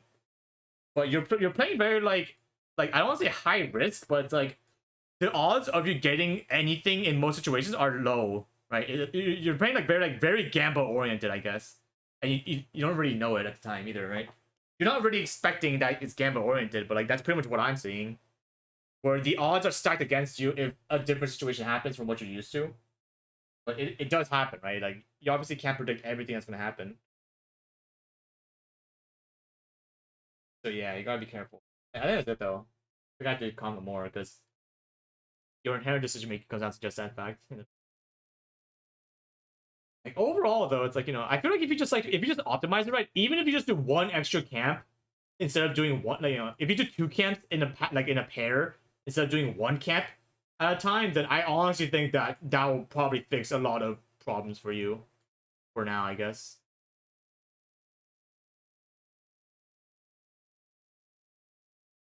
Hey Paul, do you want a repeat offender VOD review? I have a game where I'm the only reason we win or lose and we lost in the end.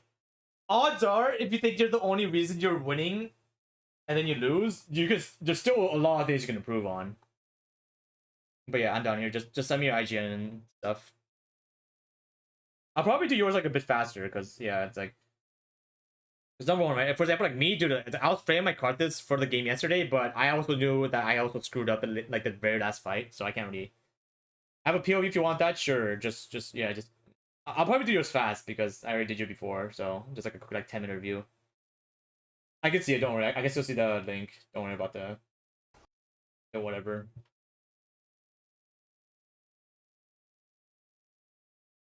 No, all right. Let's just one fast. What's your elo again? I can't see any. Or type your IGN so I can just like update the elo command. EOS Diamond 4. Okay, sounds good to me. EOS Diamond.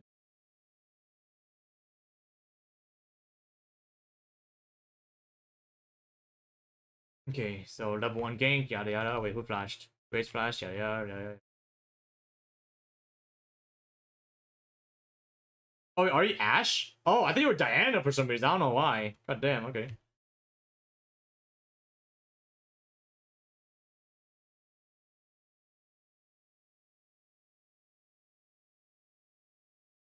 Alright, let's just see how this goes. I don't know why I thought that was Diana's skin. That's just me, right?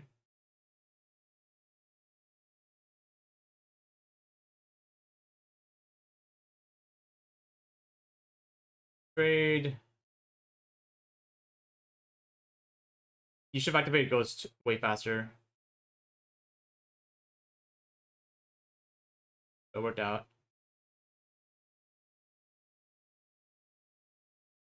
Yeah, okay, so yeah, so like here, right?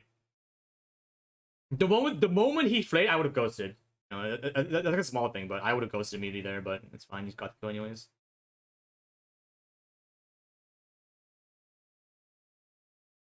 Okay. I really wish you recalled. Oh. Oh, whoa, whoa, whoa. What are you doing?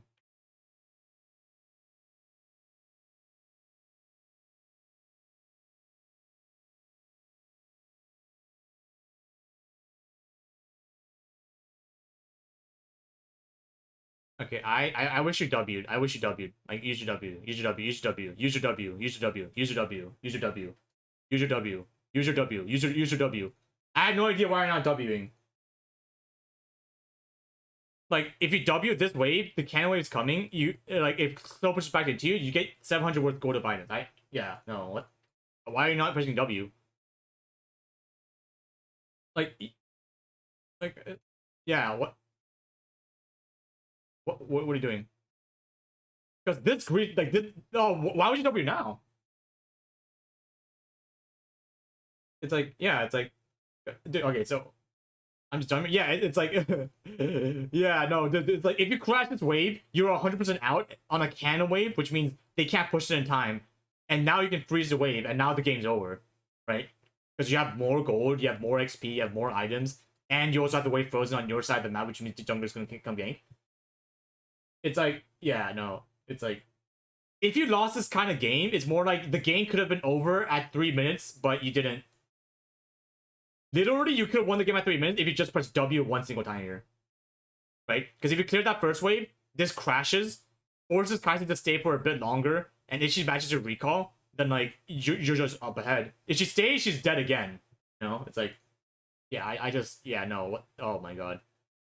Because now you have to stay, right? Now you have to stay because this is a really bad lane state because they get freezing now. But, like, you should haven't gone, like, an entire 10 seconds ago. Yeah, no, this is oh god, it's like this is a really bad recall now because you're not gonna get back in time. Or at the very least, you're giving like a Kai'Sa like a very yeah. Oh, this place shouldn't be crashing. Cannon. Yeah, yeah, no, this is it's not good, man. I gotta tell you, you pretty much gave them the only way to like not yeah, because like okay, so I feel like the biggest problem, right? The biggest reason why people think that they're not winning, right? They're not winning games versus losing games, is because odds are they're not snowballing enough, right? Where they're not snowballing in a way where if they ever get an advantage, they're not extending that advantage at all to however they want to. And right now, you got such a crazy advantage by getting a kill and also the lane pushing, and you could recall. So, like, for example, right? Like, if you give point values, in this situation, if one kill equals +1, right? Like, just being very raw point values. If you got one kill from +1, this kill could have led to, for example, right? Just like, it could have led to you, you know, like, recalling for items on a bad tempo for Kai'Sa. Which means, like, you know, like, stronger damage for you. It could have led to you freezing the wave here, which gets a chance for your jungler to come down. Right, you could have zoned the enemy from the EXP because now you're up in gold, up in items, up in EXP, and like they physically can't walk up without dying. Right? You could have gotten this much value at the very least if you knew how to snowball, but you only got this value, right? Because you only got one kill. So that's why in a situation, you know, obviously later if you 2v2, because you only have +1 value pretty much, it's not gonna, you know, it's like, yeah, there's gonna be way more situations when like this doesn't actually mean anything compared to if you had +4 value in the same spot. Yeah, it's like, yeah, it's like, this is just, oh man. It's actually really sad how, dude, I feel like ADC players especially, they don't know when to recall. Like, it's not just you, it's just like, it's like a common problem nowadays where, I swear to God, I leave my lane to roam after getting a kill, and I'm like, oh, the proper play will be, you know, because we got 2 kills, ADC recalls, gets 2 iron components, and I go roam in, I come back. But I keep seeing my ADC stay in lane. I'm like, what the fuck are you doing? Just get literally +20 AD for the next fight, and like for no reason they just stay, get caught out, and now the thing's even. I swear to God, I don't know why. Like, it just doesn't make any sense to me. Same thing. It's like, yeah, know when to recall, right? It's like if you recall, for no risk, and now you're only ahead 350 gold of damage. It's like, why wouldn't you take it, right? It's like, it's the same shit. What happens here? Okay, so Graze is obviously coming, right? It's like, you saw Graze on top of Vision. Rakan had a terrible knockup there, honestly. Honestly, that was Rakan's fault. I have no idea what that knockup was terrible. Now zone, zone, zone, yes, zone, zone, farther, farther, yes, zone, farther, yes, farther, farther, no! Why are you walking back?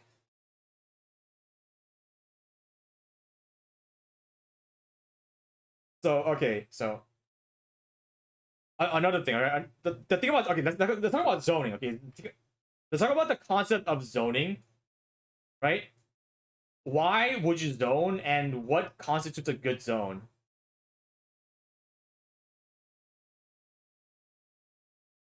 Thresh isn't there, so I was scared of Grace coming for a lane gank. Yeah, but no? Like, this ward is pretty good ward. It sees everything here, so there's no ward telling me that you can just stand here, and if you see Graves, you can definitely just W him, and like, he can't get into range of you, right? And like, Thresh is still here. Like, while you're zoning, Thresh is still here. So you can't say that you were scared of Thresh not being there when he was there. No, like, Thresh is still here. Like, he's still in the area, right? Like, when you're... Why have this smoke, right? Because, okay, like, right, it's like, so, back to the concept of zoning. Why should you zone, and when is a good zone? Zoning is good if you want to punish the enemy for taking a trade for anything, right? So, for example, right now, this Kaisa wants to get this minion at EXP or gold or whatever, right? Which means you have to predict when she's going to go into range for that, and you want to keep your summoner, your spell for when they walk into that effective range. So this is one of those situations where you never want to W, right? Like, for example, have you ever predicted Blitzcrank? Like, you know that joke about Blitzcranks? A good Blitzcrank will never use Q, because just having that Q in their inventory will make the enemy more scared of playing, right? It's like a good Blitzcrank, instead of queuing a lot, they'll queue less, because they know that just the existence of their Q is going to make the enemy play more safe. But that works for literally every spell. Right now, the only thing she has to worry about is your W, which means if you just throw out your W for zero reason like this, and literally nothing, right? Like, there's nothing you gain from doing a W here. Because if this minion was about to die and then you W, I'd say either has to take the W damage to get within range, or she has to just miss the EXP entirely, which is the entire point of zoning. But because like you W her when there was pretty much no chance of this hitting her, and now she has nothing to fear of walking into range to get this minion EXP. You know what I mean? And like, because you also backed off, like, yeah, she has no fear now. It's like you just gave them this XP for free.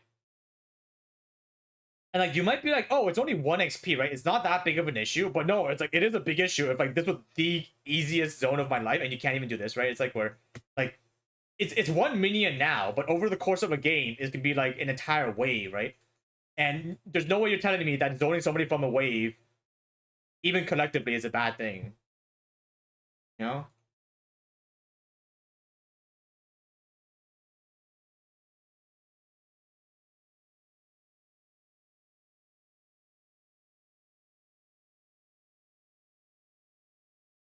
Why are you walking? Why are you walking? Why are you walking? Why are you walking up? Okay, so number one, this flash is like.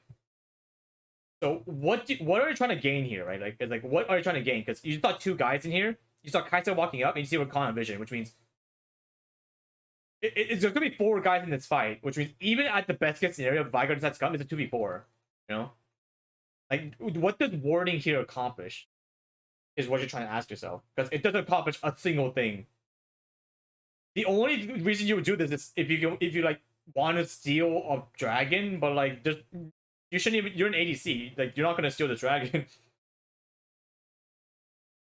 And now, like, now you have to blow flash. Like, this flash, you like, yeah, you don't have to blow this flash at all.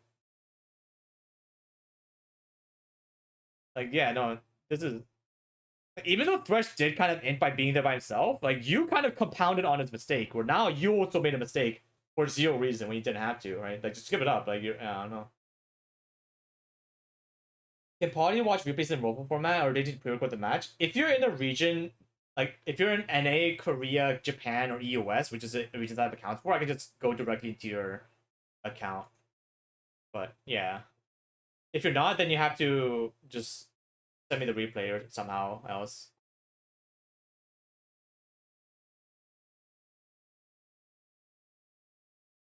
So you said that you were the only reason you were winning the game, but it's kind of like, you know, if you like, it's like all these small things are now like stacking up, right? Like now you have no flash, you're like in a way more precarious spot than if you had flash. So now like you can't be as aggressive as you want to.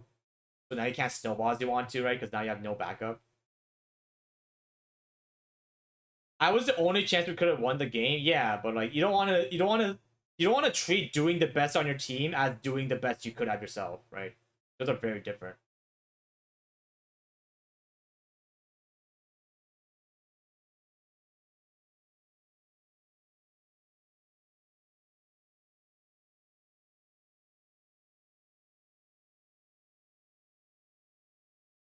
Okay, wait, what happened here? Yeah, honestly, it's aim for that gold playing isn't the worst ever.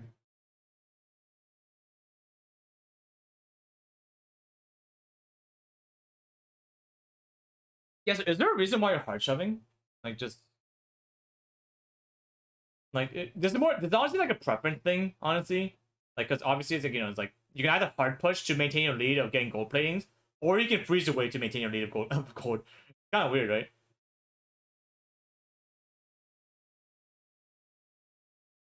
It's like the catch-all of, do you want to continue your advantage by getting gold platings, which gets you ahead, or do you want to, you know, whoa, stay, yeah, yeah, just getting that, yeah.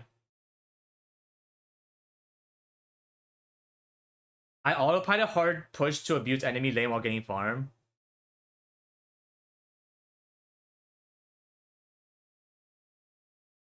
Dude, wow, what is this spot? Oh my god. Jesus.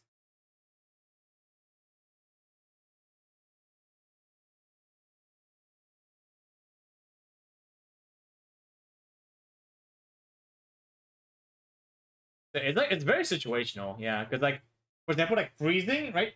So the one good thing about freezing a wave and zoning is that it screws over the enemy ADC and support. But if you push for turret advantage, right? If you prefer turret gold, then you're pretty much you're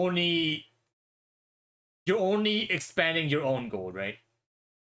So if we talk about this in terms of like, you know, like gold value and stuff, so like ADC support and like, I guess like ADC support, this is your enemy. If you decide to freeze your wave, right? If you decide to like freeze and zone, so freeze and zone, and then just push, right? We're just doing like a fucking quick diagram of when, like, because like, you know, you have to do both depending on the situation.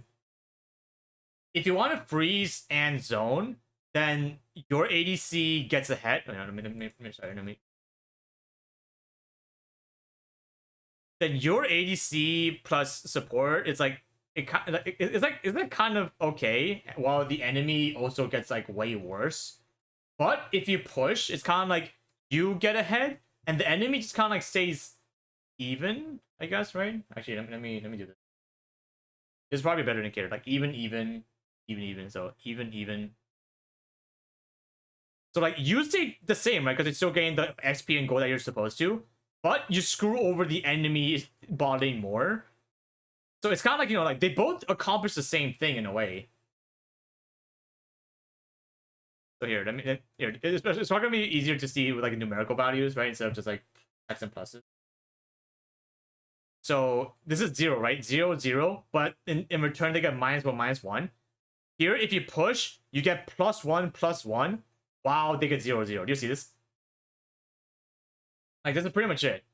Denying XP is better. No, it's like, it's situational. It's like, I just want you to know the difference, because like there's times when you have to do one and one for the other, where it's like, if your ADC and your support freezes and also zones them out, you're pretty much getting just a regular value in return of screwing over the enemy bot lane, right? But if you push to get turret platings, you're giving yourself an advantage while also giving the enemy an equal amount of resources, because like, you know, they're just taking the gold from, you know, their own thing.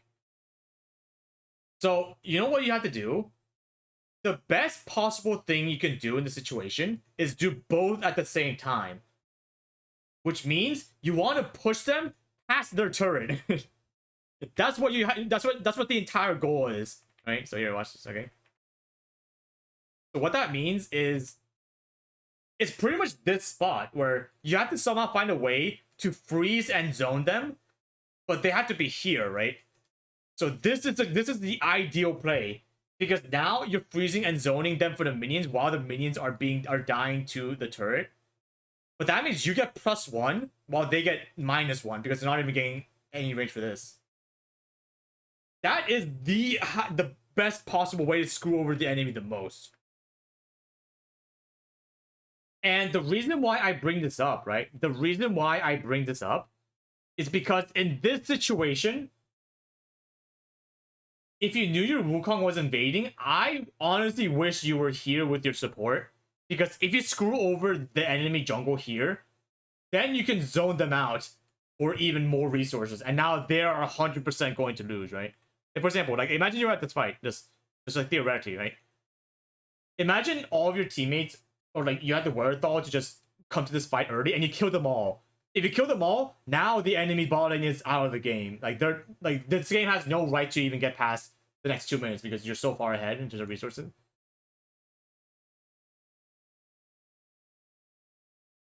But yeah, it's like here, right? It's like here. It's like, yeah, it's like, it's just really unfortunate that happened this way.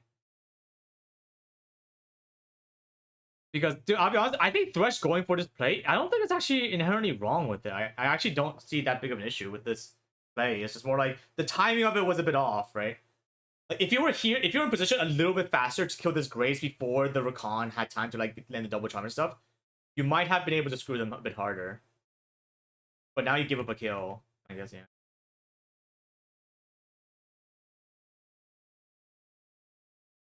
I don't know what I'm more comfortable with. Well, that's the thing, right? You shouldn't do things you're comfortable with. You have to do things you're not comfortable with, so that you're just like whenever you have a dissimilar choice, you can make the right decision, right?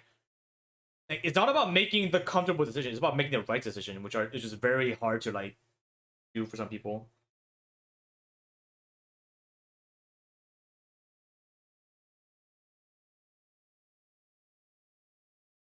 Okay, so is there a reason you're roaming up here? Like just like I just want thoughts, like just like out of context, yeah. Just curious what you're thinking here.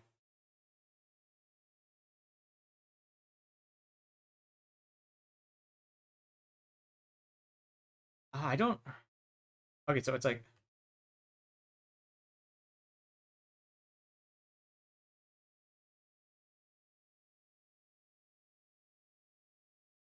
I feel like you're too scared, right? Like you're way too scared for some reason here. Like I just walk at him, right? Just walk. Cause like the thing is, right? It's like, yeah, it's like I actually have no idea why he went back here. I actually don't.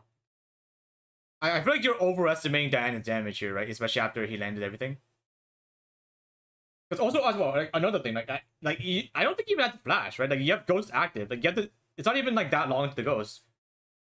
So it's like you actually could just walk at him straight up, and like Wukong also would have been in range as well. Makes sense what you're saying. No, it's like even after he flashed out, you can physically reach him in time before it gets to tower range. Because you know, it's like he's still slowed. He's still slowed by your auto while he flashes. Yeah, it's like yeah, no, you're perfectly fine. There's nothing to rush. Like you're using a lot of spells for no reason. So now now you can only be caught out now as like an immobile ADC. You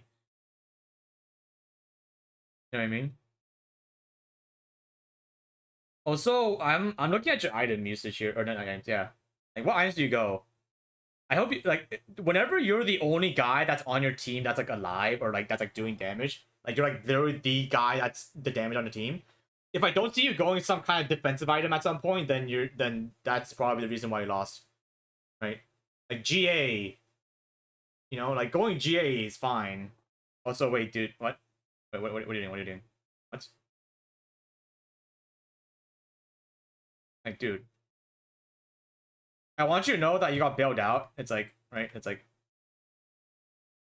I like how you W to check if someone was there, and after one of your arrows actually physically hit somebody, to know that somebody's there, you still walked up. Like, this is like what did you like what you're like, bro? Like you know they're there. You hit somebody. Like you hit somebody. You know they're there. It's like, why are you walking up still?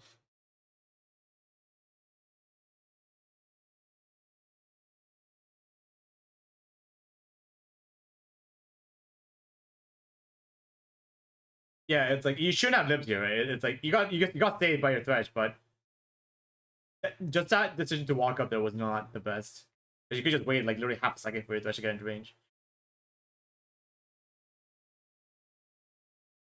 But here, I mean, I'm gonna watch. I don't usually watch the full VOD, but because City lost, you know, like I just want to see.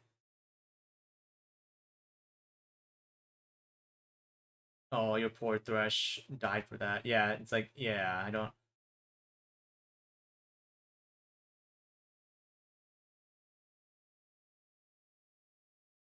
Like, dude, yeah, it's like, yeah, no, dude. Imagine you had Flash. I have no excuse. I'm just dumb. Yeah, I feel like especially if you're playing like an immobile ADC. Whenever you don't have Flash or any ability, that's when you have to obviously be careful. But like you're playing as if you always have Flash, which is not good because you obviously don't have Flash right now. What else? What else?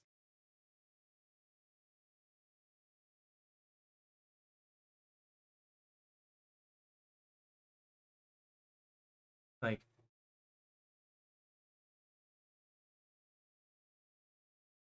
there's definitely somebody coming. Yeah, yeah.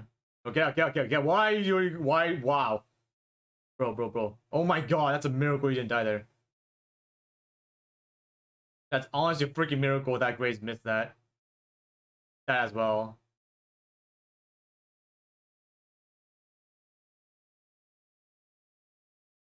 Yeah, no, it's like because it's like right. You have to so you have to talk about value, right? Like you're just like your numerical value you have right now. You have 9 of the 12 kills of your team, right?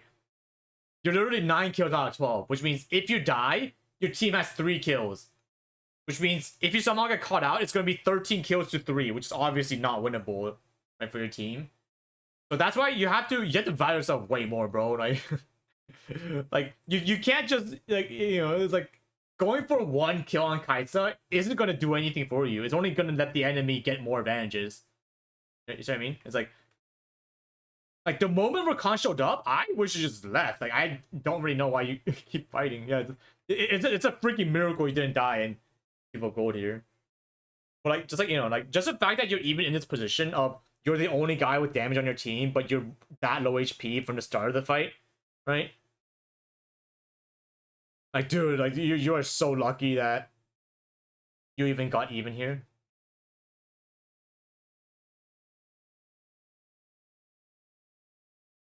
Oh, Faker will dodge that.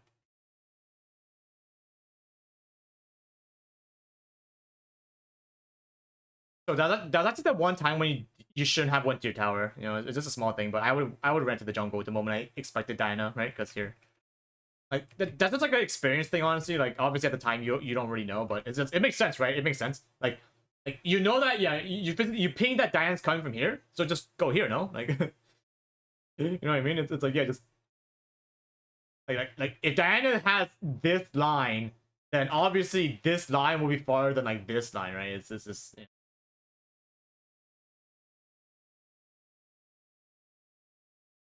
Also recalling, yeah, it's like see, it's like yeah. There's only one possible angle this hits if she flash queues, but there's 0 possible angles if you went this way because now she has to walk through like a shit ton of towers and make like she has to like now blind queue or something. Yeah, no, that was just a position thing as well.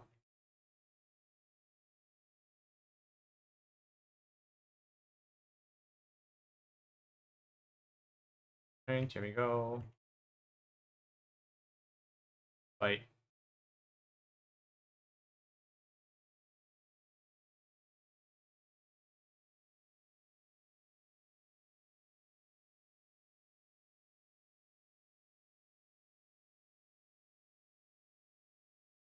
Honestly, your kiting's pretty good. You know, it's like you're just basically like pretty solid. Honestly, it's just it's more like I feel like you're trusting your mechanics too much, right? Or like, do you know like that scripter thing? Like, do you know how in Korean server there's like a bunch of scripters that they dodge every skill shot, they all space perfectly, but they still lose games. It's kind of like you, where it's like you're trusting on your reliability to dodge things so much that like it's more like you're not paying attention to if you should even be in that position in the first place, right? You know what I mean? It's kind of like that, yeah. Like you shouldn't, yeah.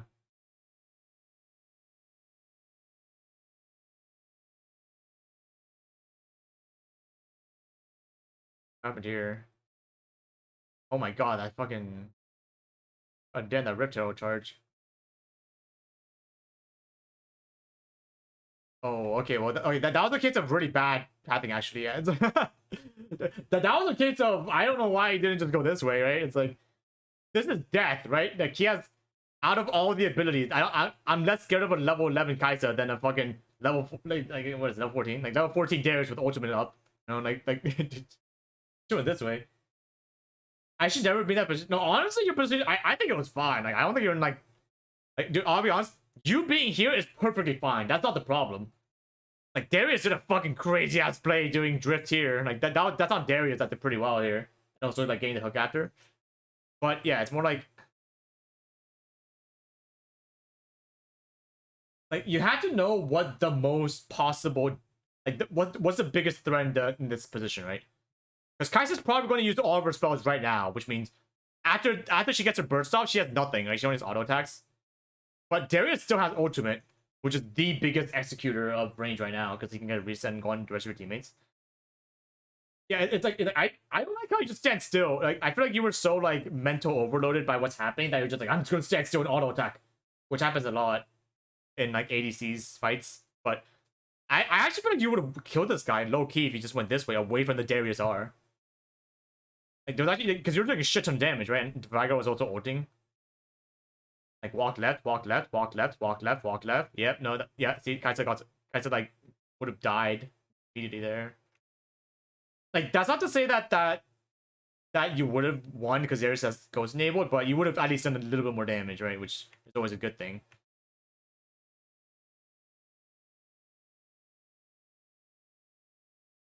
90% intentional. Yeah, it was. Yeah, you can tell from the click that it was intentional. Like, yeah, it's very obvious that he did it on purpose because he went from auto attacking in one direction to visibly clicking the lantern. So that means it wasn't like he didn't misclick his position there. Like you can actually get a ton from okay. Yeah, okay. You can actually get a ton of info from just like the way that people click. Holy fuck. Yeah, damn. They kind of know that, yeah, it was like they know that you're the geeky carry here. So I'm trying to figure out what is your last item, right?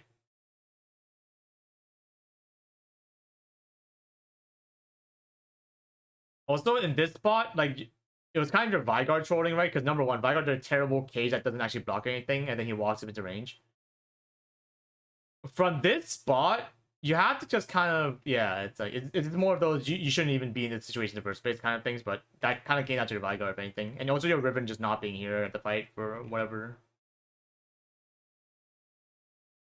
It was supposed to be Mortal Reminder, but I swapped mid to QSF and then to finish Mortal Reminder. It's like, dude, okay, I feel like I feel like ADCs they have a really bad habit of not because number one, right? It's like just simple math, right? Simple math of how does the ADC do the most damage in a team fight? Right? Like that's literally the only question that ADCs should ask late game. How much damage can I do the most in team fights? And I feel like a lot of people, right? A lot of literally every ADC will think more damage equals more damage. It's like it's so stupid. It's like, oh yeah, if I get items with damage, I'll obviously do more damage. No, right? Like that was like the most like simplest way of thinking But you know, especially in games like this, right? In games like this, where if the ADC is getting jumped by assassins and shit, right? Like they have fucking assassins, they have guys with a bunch of dash abilities that can get to the backline and one shot the guy. Then isn't the obvious answer to just be alive? Because obviously you can't do damage if you're dead.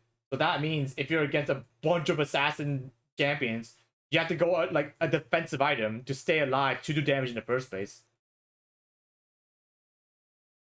Time alive is also a factor. Exactly. So if you're getting one shot by assassin, then obviously you're not gonna do damage. You're gonna do 0 damage if you get one shot. Which means shouldn't you go like a survivability item like GA, right? GA, like some ADCs can even go Zhonya's. Straight up Zhonya's is actually not like a lot of ADCs like even pro players, right? They don't get Zhonya's if they like don't have any AP stats, but if they have enough gold and like it's late game, they get the Seeker's Arm Guard, right? The first component, and after they've used the item like the active, they just sell it. That's what they do a lot because they know just how much value just that invulnerability time gives, right? But for your case, right? You know, like GA Shield Bow is a pretty good pick too. Honestly, like I don't know if it's gutted or not, but that still would have been better, right? Because it's some survivability. Shield Bow, right? Like I don't know, like do you see the amount of times Veins go Randuins, right? Like just like an example. Like there's so many things you can go that's not damage that will actually lead to you doing more damage, right? But like, dude, especially in this situation where you are literally like half of your team's kills, if you die immediately because you went damage, you are half of your team's damage is gone. You know, and like, obviously you're gonna lose fights because you have no damage either. So yeah, you want to stay alive, right? It's like it's very simple. Or you can also be like, you know, it's like, what am I dying to, right? I'm dying to Diana, and she is very bursty AP damage. So you can go like, you know, you can go like fucking like that one MR sword. I totally forgot what it's called in English. Was it? What is it called? Yeah, Hexer there. Sorry. Yeah, I know what. Yeah, I know what the word is in Korean. I don't know what it is in English. Yeah, you can go Hex Drinker, right, for that anti APMR, right? Merc Scimitar, like not Merc. Merc isn't really tanky. It's just like one damage to CC gone. But against a Diana that doesn't really have that, like yeah, like just go fucking Maul Mortius or some shit. Can I have a Discord? Why? What's the reasoning? Because obviously, like if you're getting run down this fast, then like you're not gonna do damage in the end, right? So might as well just double down, I guess. And see, it's like, dude, imagine you had GA here, right? What if you had GA in the spot? Wait, did your team not lose here? What? I feel like this should be over, but oh wow, they actually held it up pretty well.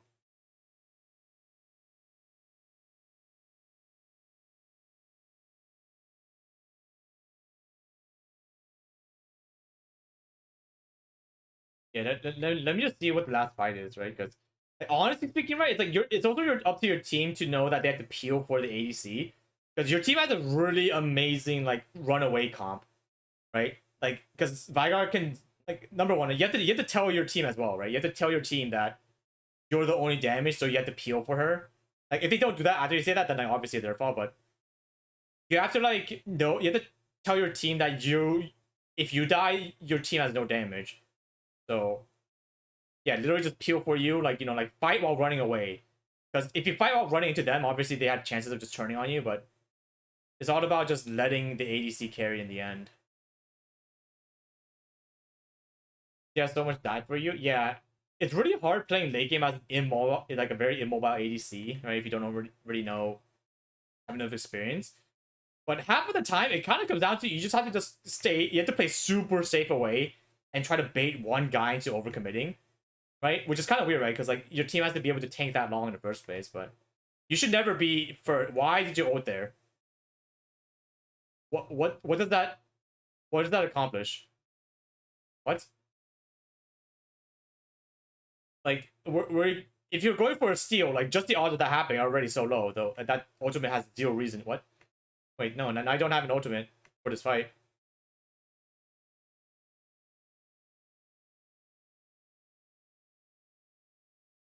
Oh god, please get items. You have 2k gold. I know for a fact I can get something. Oh my god, why don't you get an item? Oh, why are you ulting? Oh my god. It's actually not the worst. It's just, you know, the reason why I don't like the ult is because your Vigar's not here. Which is like, yeah. Okay, I'll be honest, you kind of bait your teammates into dying here. Like if you wait a bit longer for Vigar, then it's fine, but oh my god. Yo, can you buy an item? You have 2.5k, what do you mean?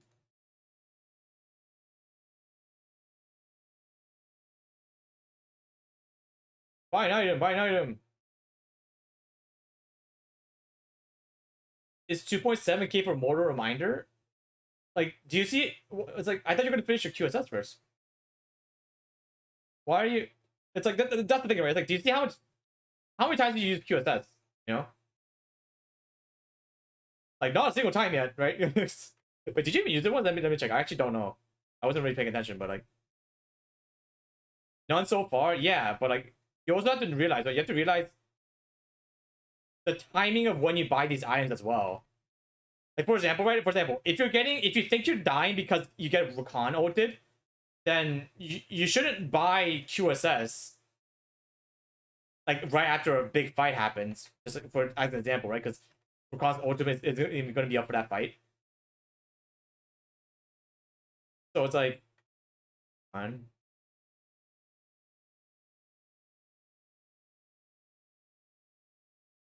Wait, did you get Rakan? Oh, no, that's where you bought it. Oh yeah, yeah. So here, like it's like you actually bought the QSS right after your Rakan flash ulted. Did you get flashed on? Yeah. See, okay. So here, right? So you gotta think about the timing of this too as well, right? Where you got flash Rakan ulted.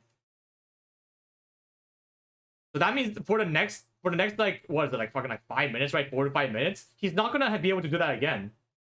Which means buying QSS now, right? When the only reason you're buying QSS is for the Rakan ultimate is the worst timing for this, right? Because the odds of you even getting hit by the Rakan ultimate for it to be like even that big of a factor in the next 4 to 5 minutes is so abysmally low that might as well just like go for Mortal Reminder or like whatever you want first, no?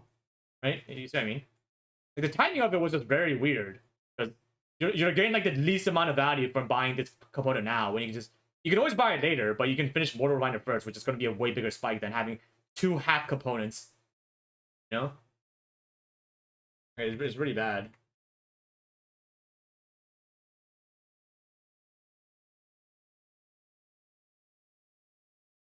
He needs a Zeo? No, it's like just finish something. Like finish Mortal first instead of sitting on almost 3k gold.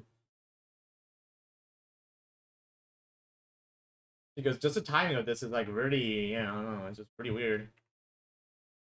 Or get GA, like I said. Like GA is like the get out of jail free card because it gives your time, like that means you tank a burst while your team has maybe a chance of like following up, right?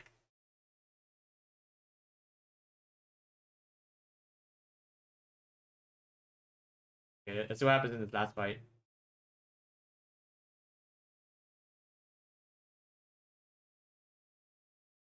Oh, this was the best time to fight. This was actually the best time to fight. I don't know why you guys seem. Because here, right? It's like, dude, the best way your team's gonna win is by zoning them with Vigar ultimate and then killing off the guy that's like stuck here or like zoned out. So this was actually the time to fight, low key, because you can actually burst this guy fast before these guys can come over the wall with like a thing. And now the 45. So this was probably like the last chance you had, honestly speaking. But it's okay. It's okay. Here we go. Here we go.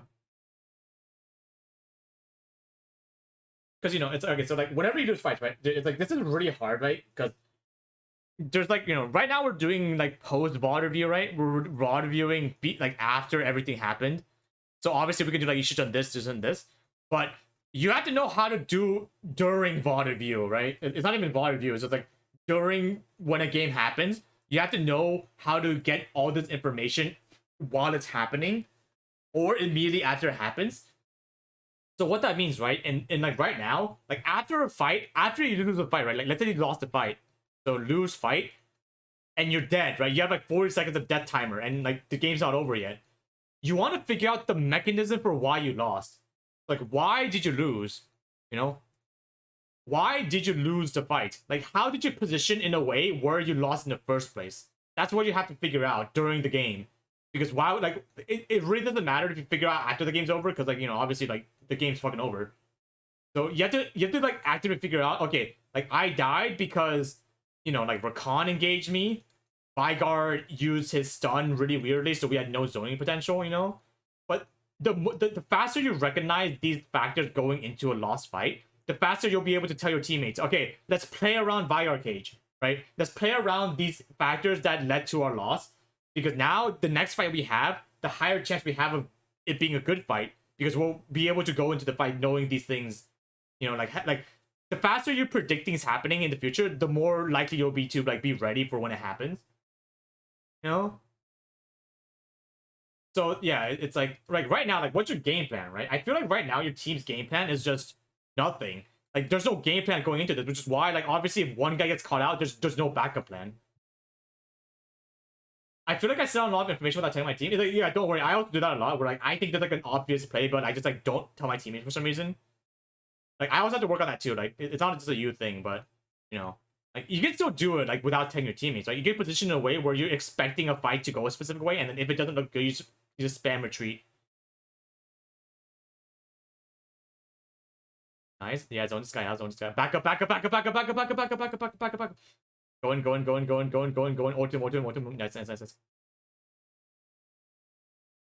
Nice. Nice. Okay, no, okay. You played that, you know, like, it was, like, a little bit bad, but, you know, it was like 95% good. Like, honestly, like, you did everything you could have there. Push me. Careful with the TP. Is anyone have TP in this game? Why the fuck is your Wukong doing red buff? Okay, whatever. Go home, reset, rehit. Okay. I really wish you bought, like, something that's not QSS, if I'm being real honest here. Dude, it's like, right? Because, yeah, I don't know. It is fine, right? It's like, it's not the end of the world, but I just prefer GA sometimes, you know, because pretty much, like, it's all about playstyle, where, like, QSS is really good if you know you can tank the first CC and then walk out and continue to fight. But if you get immediately one shot, like, you don't even have time to react to the fact of getting one shot, it's really bad, right? Where I think QSS is really good if you have flash up. That means it's really bad if you don't have flash up, right? Because, like, now, even if you QSS the cleanse, like, there's not really a way to escape if they just jump you with their flashes. Oh, what the fuck happened here?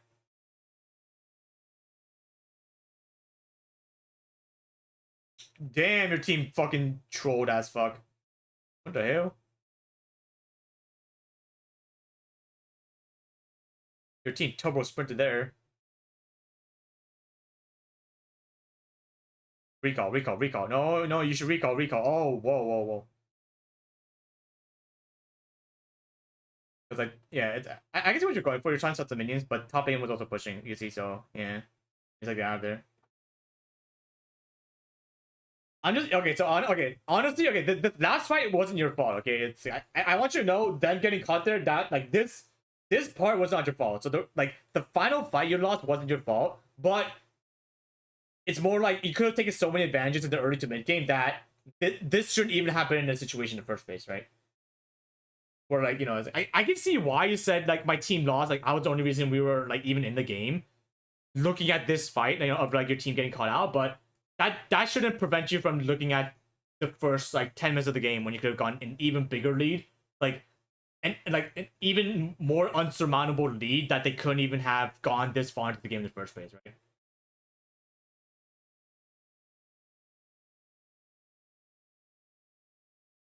Or, like, you know, it's like, after you do a good fight, you didn't get as many advantages after that, like, you didn't snowball enough.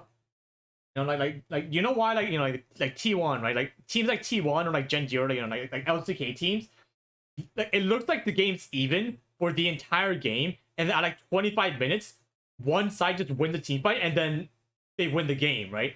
It goes from, like, 0 gold advantage from both sides for 25 minutes, and then after one single team fight, it just goes to, like, 10k gold deficit, right?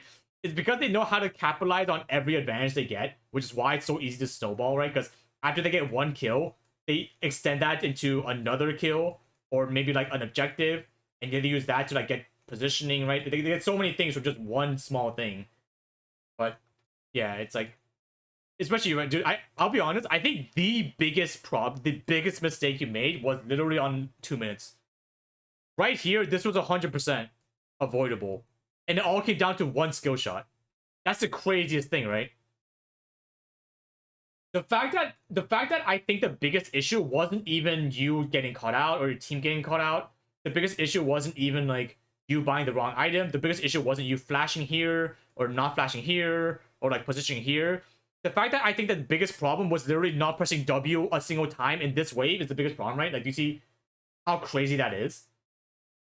Where it wasn't any of these things that I think was actually the biggest problem. It was this thing right here. 2 minutes into the game, you didn't know how to reset your wave and get an advantage this early on. Right? And like, a lot of these problems happen in the early game because obviously, right? For example, right? Not having 300 gold here means you didn't get 300 gold here, means you didn't get 300 gold here, right? Because the earlier you make a mistake, the more that could have exponentially expanded to an advantage later on. Which is why it's so crucial that you see all these small problems in the early game, the first 5 minutes of the game. Because odds are, if you did what you're supposed to in the first 5 minutes, that would have snowballed exponentially in the later parts of the game. So now the game's over before it even gets to that point of like, oh, we might lose, right? So yeah, I just really wish you went back. Because, you know, it's all about gold, right? It's all about gold. If you get gold, right? If you ever get gold advantage, you want to convert that into item advantage ASAP. That's the entire premise of an advantage. Because you can have 10 kills, right? But if you haven't recalled a single time, you don't have any extra stats. You have no extra damage because you're still sitting on like 10k gold. So usually the rule is, after you get a kill, you want to shove out instantly so that the shoved out lane gives you time to recall and come back with an extra component. And now the lane's reset, where the lane goes back to its default form, except now you have a plus 350 gold component. You have like an extra longsword, right? You have an extra attack speed advantage, which gives you that bigger of a chance of converting that into an even bigger advantage later on, like over and over and over and over again. Because that's the entire point of snowballing. But yeah, it's like, dude, it's like when I saw you not pressing W here, I was like, I was actually like, I'm losing my mind. Like literally just one W. It's like, why aren't there's no reason not to W, right? Like why are you pushing this slower than you usually would? Like, why? It's like, why? Like what do you gain for pushing this slower? Nothing. Like you're giving Rakan time to come back, and the moment Rakan comes back with 4 HP, now they're gonna engage on you, and now you can't really recall without losing some amount of minions here while coming back because now you've screwed up your timer. Yeah, it's like dude, it's like I'm stressing so hard right now. Like I'm saying putting so much value on the fact that you didn't push this wave out and crash it because of how much it actually mattered, right? It's like press W, and dude, like, the craziest thing, right? I get even more angry when you W here. Like, why would you W here? Because now this wave is gonna not push back into you fast enough because now you actually like made it worse. Like fuck, dude. It's like now fuck. No, dude. Even recalling now actually would have been okay, low key. Like it's like just don't W. Like the fact that like the moment the wave comes here, like, oh shit, we can't crash this in time, just leave, right? Just fucking leave. Because Kaiser's gonna be stuck here trying to clear this up anyways. And even if the lane might be stuck here, it's gonna eventually slow push back. Just by the way the wave works. And it's like, fuck, bro. Like, press W. Please press W.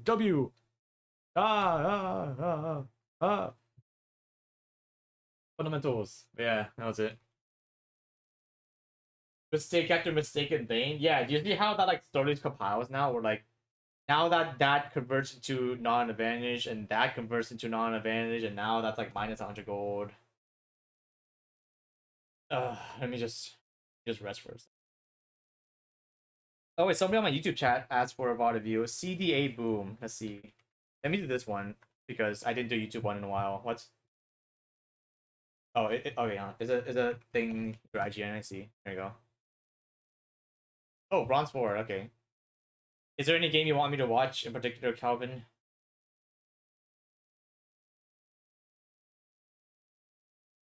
Yeah, I'm gonna VOD view a YouTube person first. One of the Poppy Jungle, this one, okay. Because I did like 2 or 3 Twitch reviews for a bit. Let me do this guy because I have been neglecting my YouTube side for a second here.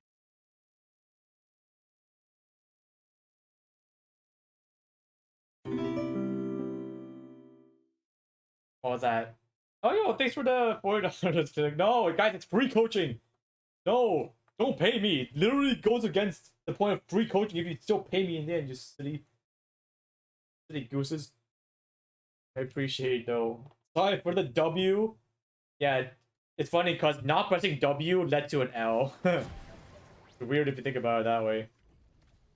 Yeah, I hope that helps. You know, like I don't want you to be like, man, I have to press W this time. I want you to know that, you know, it's good to crash a wave after getting a kill because then that resets the lane for you, which is good for you. You never want to let the enemy get back into the game, I guess. Welcome to Summoner's Rift.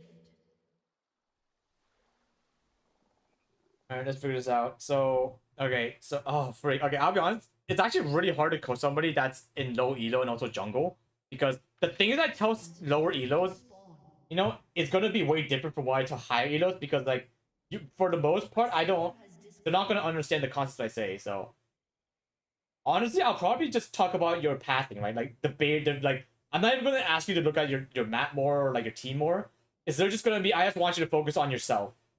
And like that can only help you out the farther you go, right? Because if you know what you're doing, then you'll be able to naturally convert that to something else somebody else is doing. Minions have spawned. Yeah, let's see your clear real clear.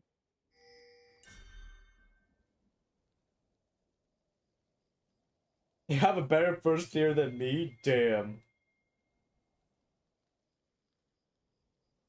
But yeah, let me just do your pathing, okay? Like I feel like a lot of early like elo junglers, it's the, you know, it just comes down to how optimized you are on your clear speed. So yeah, well.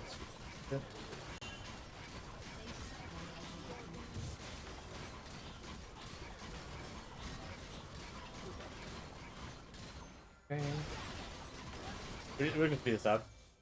Like, we're not even looking at anything else right now. We're just looking at you. Right. He's gone. It's good. It's bronze. Doesn't really matter. Okay, and then natural king top. Okay, so okay. This is a small thing, right? This is a small thing. Okay, I'll be honest, dude. That Teemo did a fucking amazing flash. This is bronze. Jesus Christ, that was an amazing flash by the Teemo. What the fuck? Okay, so one thing. Okay, one thing I want to talk about is that if you have a dash ability, right? If you have any kind of dash ability like this Poppy does with her E, you know. I was amazed too. Yeah, no, that team would fucking deserves to get out, but here. So let me just talk about this real quick. So whenever you have any kind of dash on the champion, so it could be anyone, right? Poppy has like an E, right? So yeah, like, you know, you have like Jarvan, right? Jarvan QE. You have like Kha'Zix, right? You have Kha'Zix jump E, right? You have like whenever you have a champion with any kind of dash and you have time, right? If you have time, you never want to start with your dash, right? That's just like a fundamental rule because, you know, like let's say this situation, right? Let's say that they were like here, right? If Teemo was like here and then you didn't really have much time until they got to the tower to get out, then it's okay to use your dash first because the odds of you, like, you know, like following up after a flash or something is very low. But in this situation where like Teemo is super far forward and you have this entire time frame to get the kill, you know what I mean? You have this amount of time to like slowly get the kill. You want to actually time your dash at the end, okay? Because let me show you what you could have done, right? Let me show you what you could have done in this spot.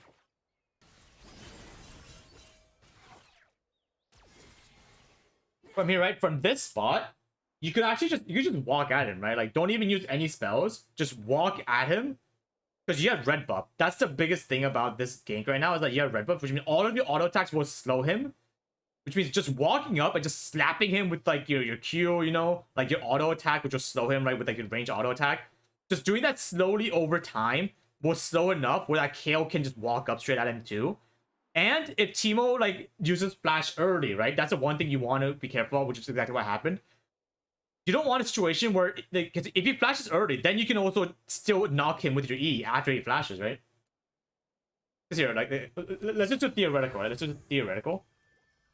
Where, let's say you walked up, autoed him, you know, like, so you're here, and he's like here, right? If he flashes over here, like, number one, don't E after he flashes, because then you push him towards his side. You can auto him, make him slow a few times, right? And then if he gets like to like this range or something, right, he like walks here, then you can like, because you have so many slows, you'll eventually be able to get behind him again. And then you can E towards him, right? But the biggest thing you want to make sure is that if you have time, save your dash ability or any kind of ability that will force you to all in on one specific angle. Okay? Like that's for every champion, not just Poppy. You never want to do an ability that you don't have to. But yeah, it's like honestly, it's like you know, the fact that you went for that isn't the problem. It's like, you know, Teemo obviously played a freaking amazing flash, so kudos to him. Anything, yeah. But let's see the rest of the flash. Where are you going? Whoa, just recall. Yeah. Okay, nice word. Go back to Grom. Yes, Grom. Yes, and then oh my God, yes. Go to Wolves. Yes. Go to Raptors. Yes. Raptors. Yes. Go to Golems. Yes. And then go back top. Where are you going?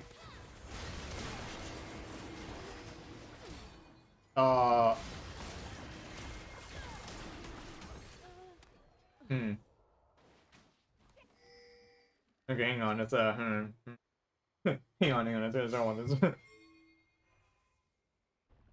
How much gold do you have right now? You have like 16k or something, right? Or whatever. 500 gold. What's your items right now? Jesus, what the fuck?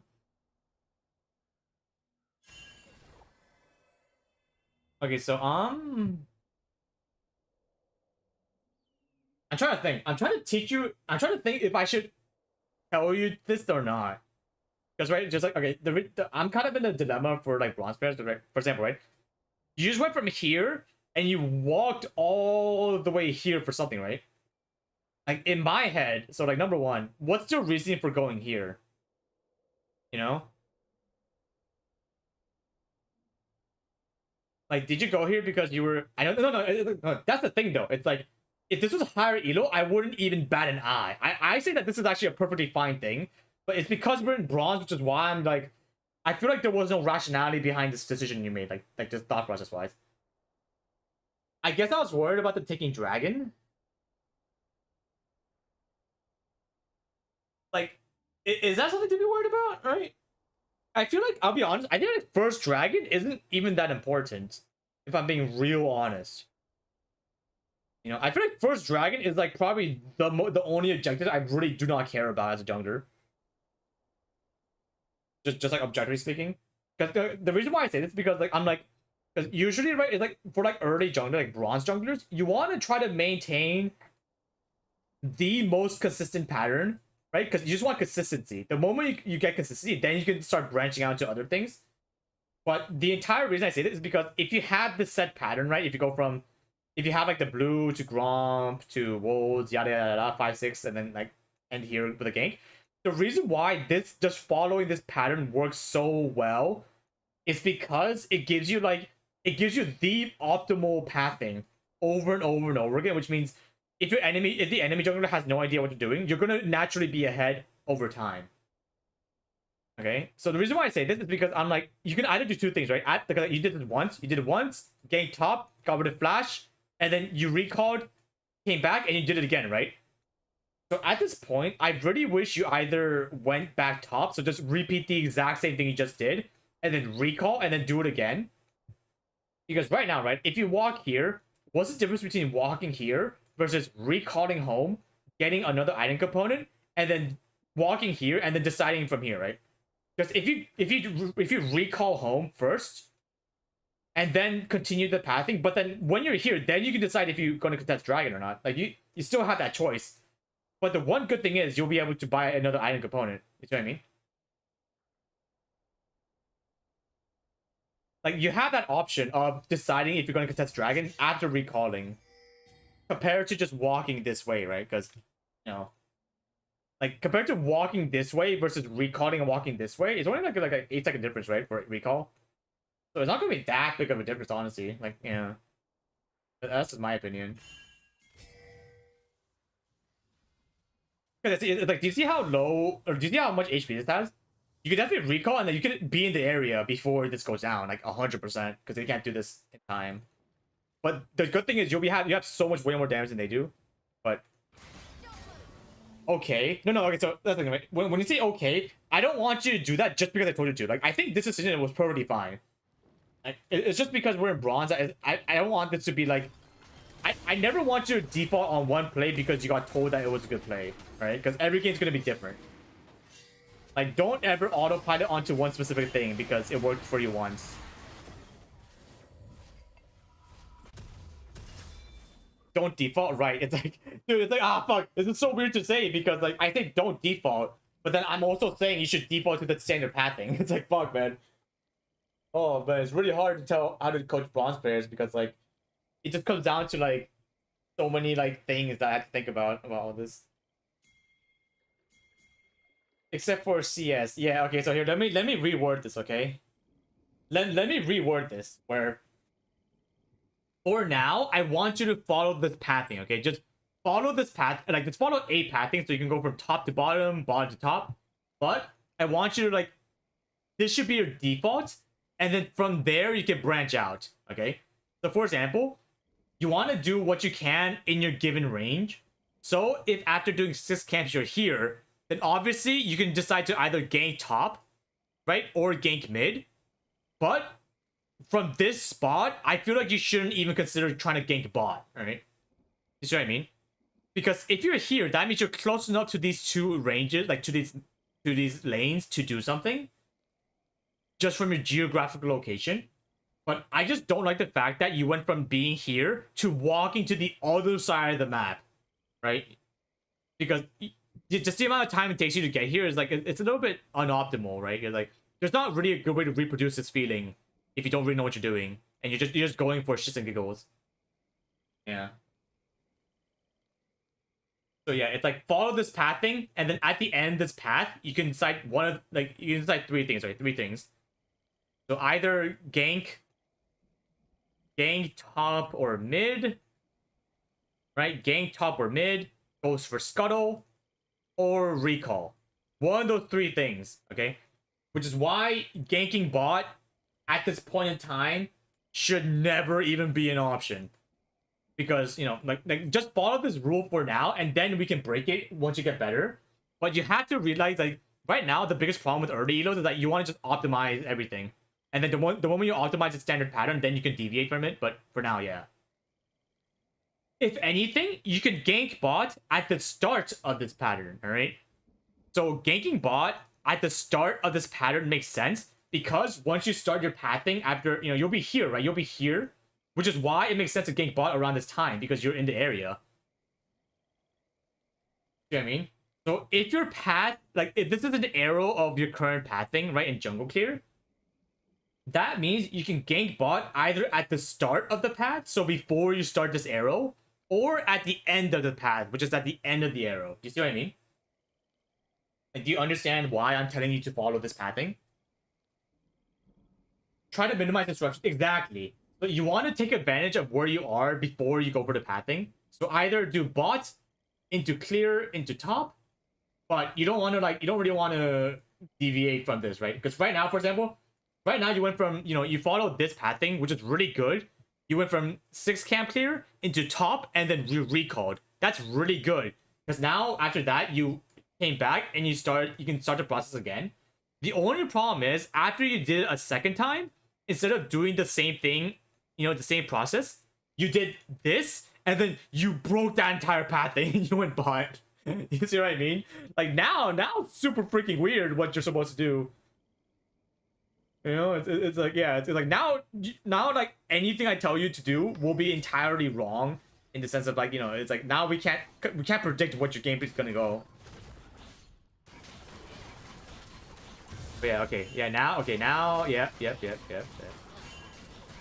And then go top. Yes, sir. Yeah. Okay. So this is good. This is good. This is good. Yeah. No, honestly, yeah. Oh, whoa, whoa, whoa, whoa, oh, whoa, whoa, whoa, whoa, oh, whoa, whoa. Hang on, hang on, hang on. Okay. Okay. Well, it's like okay. Okay. So that's not bad. I actually like. Okay. So like, that's a good variation. I like how you like watched. You got mid for a bit because he died, and then or like he's bought, and then you're going back. Like this is good. Like temporary breaks in the things still matter as long as your endpoint's the same. I think this is fine, right? Because like what you did was you were going this way, and then you like eventually loop back around like this. So I think this is perfectly fine. So I actually do like how you did that because you know you got the HP for mid lane. That's honestly okay. And then you gank top. Then you gank top. Yeah, gank top, gank top. Yeah, gank top, gank top. Yeah. Okay, so same thing, exact same thing. Dude, the team was a fucking god at flashing.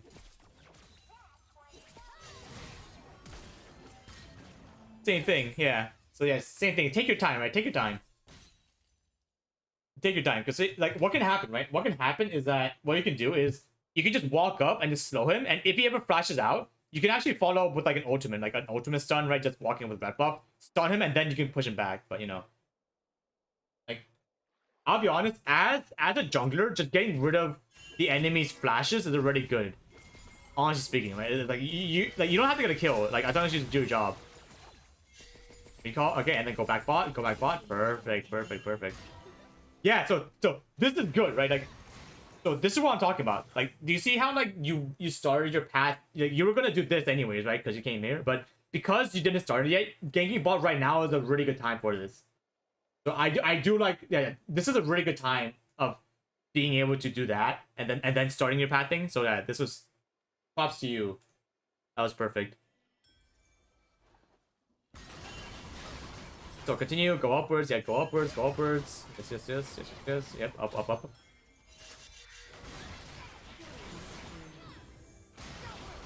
And then gank top. Yes, sir, gank top. Alright, okay, alright. It's okay if you didn't gank top, it's fine. Go bot again. Okay, so 9. Okay, yeah, gank bot. Honestly, time-wise is correct. Yes, yes. And then now, yep, nice.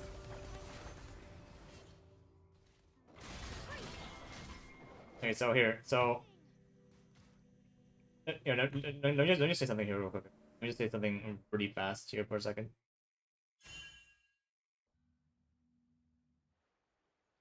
So okay, so the reason why you usually wanted, let's call this. So the reason why you want to do this here, and then you usually want to gank, okay? Like the reason why you, for the most games, you want to gank in the area or do scuttle is because if you recall immediately, this won't respawn by the time you're back. You know, you have to like wait like 20 seconds or something for everything to come back, which is why it gives you time to do something else. So I really wish you gank now, right? Because right now Timo has no flash, so he can't do anything again if you just do the exact same play, right? Like this is the time you want to gank when they don't have this thing that thwarted your ganks twice in a row. Yeah, so you can just gank him. You know, you probably would have actually killed him too, because Chaos ultimate and everything. And then you could have like gone scuttle, but always make sure that scuttle, like just check if scuttle's there, right? Like I feel like just getting into the habit of like checking in here first and then recalling is good. Because you know you have time. You have some time before these respawn, even if you come back right away. So might as well like do something after the arrow thing. Because yeah, you have definitely some leniency to that. Let's see this. Do something in dead time, yes sir. Ooh, nice ultimate. Nice kill, run away, yeah.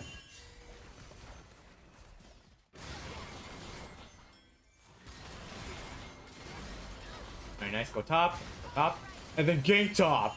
Alright, nice, not bad. Okay, recall, nice. Go bot again, Where are you going? Okay, so here. See, so here.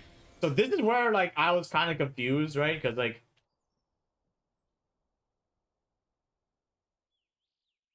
it's like honestly, it's like yeah, it's like you came after his flash came back up. So like, Timo's probably gonna for a third time do some kind of flash thing, right? It's like, oh.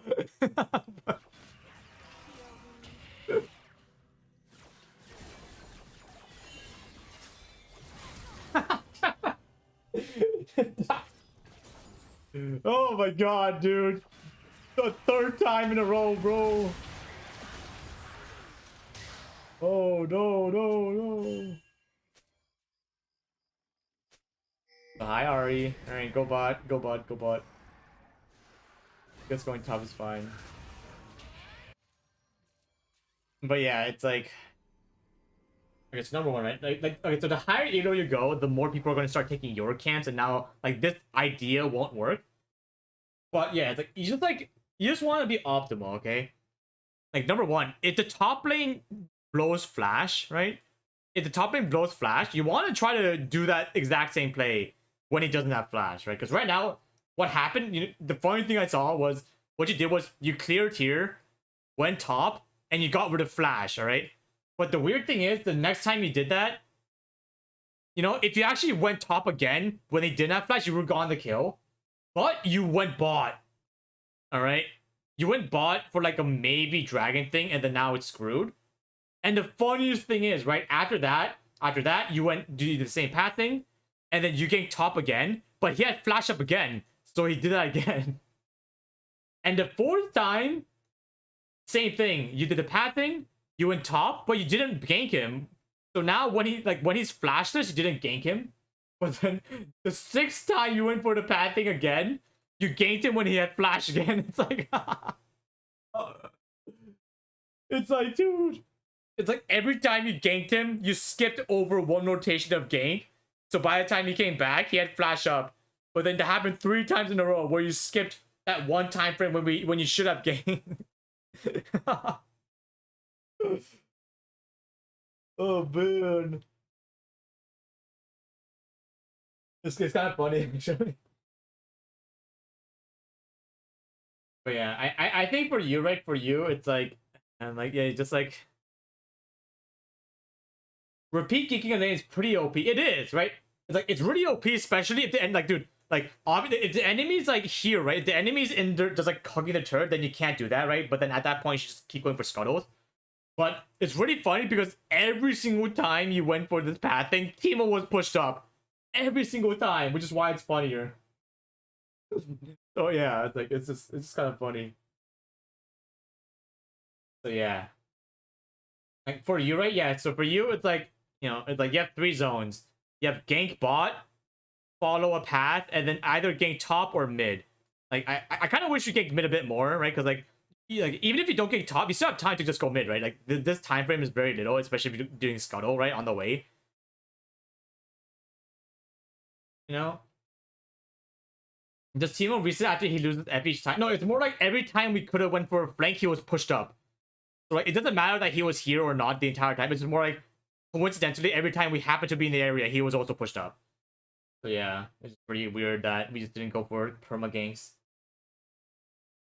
But yeah, so yeah, do like bot, like, honestly, if you're gonna go for a mid gank, right? Like, it's not just one arrow. This is probably better, right? Probably do like bot into mid into top. This is probably the best solution. Where like, if you think that a lane's pushed up, right? If a lane's very pushed up to the turret, like that's like the one condition. If the lane is pushed up in either of these like spots near the turret, then you can do like bot gank into just doing full clear, into like maybe a mid gank, into full clear, into maybe top gank, right? That's like the most amount of ganks. But if you think a lane's not gankable, then just like, just skip one, right? Just don't do a bot gank, just go through your cans, like don't do a mid gank, just continue on your cans and maybe do a top gank, right? But it's all about just like, if the enemy's pushed to your turret, then go for the gank while you're on your arrow pathing. If not, then you just ignore it, right? It's that simple. But if you just follow this rule of just like ganking a lane that's gankable and just not even caring about lanes that aren't, then then you'll develop this sense of like, oh wait, I can maybe deviate from my path a bit because this lane looks very easily flankable from a certain angle. It's all about how you go about it in the end. But yeah, that's it. It's like, yeah, that's kind of it. I don't really want to give you too much homework because it's going to be really hard to implement all of this. Like, even just implementing this right now, it's going to be a bit difficult. So yeah.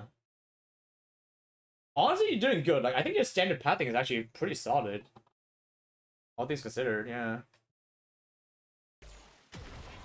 Like just the basics you have are honestly pretty okay. Like, do you see this? Do you see this? It's like, dude, like up until this point in the game, you actually didn't even do that much. You didn't really do like anything, honestly. But you see how even then you're up 3 camps just naturally because you're following the optimal pattern compared to buy. Like, you see what I mean? Even by doing nothing, you're like ahead in farm, which is like the basis for getting ahead in jungle. Like, obviously that guy has more kills, but you know, like, you want to learn the basics first before you do things like ganking. I was really annoyed I lost this game because I noticed that. Well, it's like, you know, like obviously this guy was ganking more. So now you have to start implementing ganks into your path as well, right? Like right now you're only doing this, right? You're only doing this line. But now you have to start incorporating these circles, right? These circles on the way to the lines that are like bot gank, mid gank, top gank. But in the end, you still want to follow this line. Like, follow the line you have of whatever path you take. So, if you start red buff, then follow this line, right? Just like, whichever line you follow, just keep at it. Because honestly, like, the reason why you weren't even farther ahead was because you broke the line of going, like, here. You know? But, you know, like, even that itself wasn't even the problem either. Like, I think it was still fine. But yeah, don't be annoyed because of that. Like, just because you're up in farm doesn't mean you should win the game. You know? Because obviously, the reason why you're up in farm is because the enemies spend more time, like, camping a lane, right? Like you shouldn't be annoyed because you lost that. Like obviously, they did something else in response to you taking more time to farm.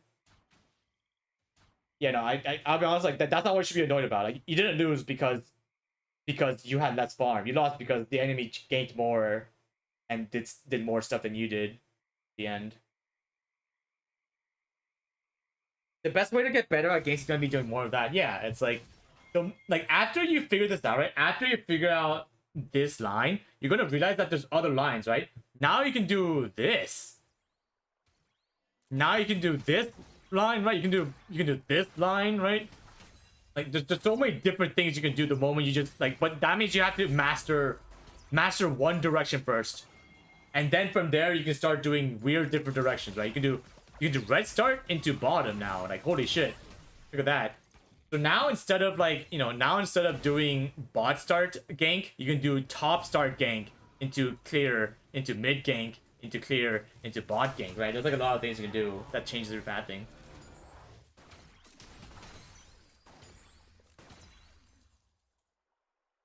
So yeah. Like, yeah, just like, yeah, you just gotta... You just gotta figure this out. That's it. Stick to one path thing until you get really good at it, until you start winning games. If you do this pattern and you're still losing, then it might be something else, right? It might not even be you. It might just be, you know. But you have to play enough games with this in mind to, like, you know, to get the maximum value. Because obviously, dude, even if you follow the most optimal path, I think you're still gonna lose games, right? Like, I'm not saying you're gonna win every games. It's just this way of playing is just gonna be more consistent for a majority of games. Is what I'm trying to say.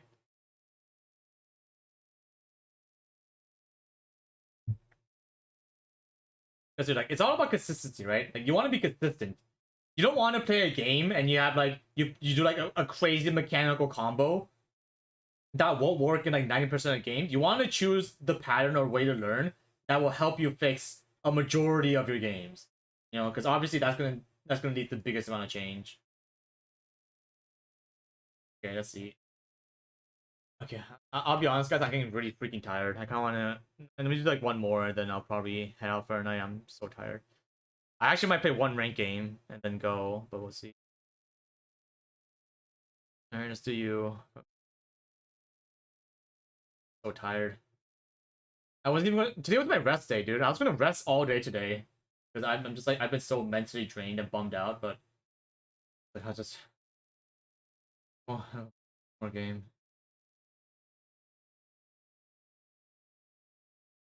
I just wanted to do something league related that didn't involve me playing games. I won the game, but I felt really useless outside of laning phase, and I wanted to know what I could do better to feel less useless. Okay, what are you playing? You're playing Thresh Senna against Jin Zerath. Okay. Is this more or less effort? It's technically more, because I have to talk way more instead of just shitposting. Oh, hey, Mr. Pekin. OPGG review? Wait, give me a sec. Let me review this OPGG real quick. Oh my fuck. Yo, yo, yo, yo, yo. Yo, whoever this account belongs to is Giga Griefing, am I right? No. No, okay, so Peak is doing the, I'm pretty sure, like, whatever the chat tells him to play challenge, right? So he's gonna be playing a lot, but... No, dude, look how many aces you have. That means it's not your fault. No? That means you are physically not liable for these losses. Yeah, no, it's your team. It's okay, wait, okay, maybe not these games. Okay, these games you're 100% trolled, but these games, these recent games, it's not your fault. All right, okay, so yeah. Okay, these games you might have trolled, honestly, like just looking at the raw stats, but these games you're doing fine. You're doing great, good sir. I just had no idea what you were thinking over here. Yeah, I don't know what's going on over here. But these games look pretty good to me. You know, it even says you're innocent. Like, dude, the site itself even says that you're innocent and unlucky. And unyielding. And unlucky. Oh, yeah, but these struggles, though, yeah, you gotta work on these, man. I don't know what's going on here. Yeah, you gotta figure it out.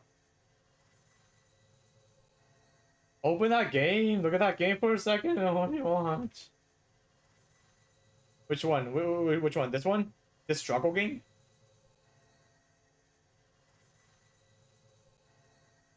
Is this one? The Zoe game? Which one? Which one? This one? Oh, this one? Yeah, okay. Alright, okay. What's your team? What the odds? Okay, what am I looking at? Honestly, your teams and KDs are pretty good. I have no idea how you lost this. Wait, what happened? How is your Tarek 3-1 and you're losing? Wait, how's nobody on the... What the fuck happened? Huh? Isn't that strange? Did you guys just get kills and just like sandbag? What's going on?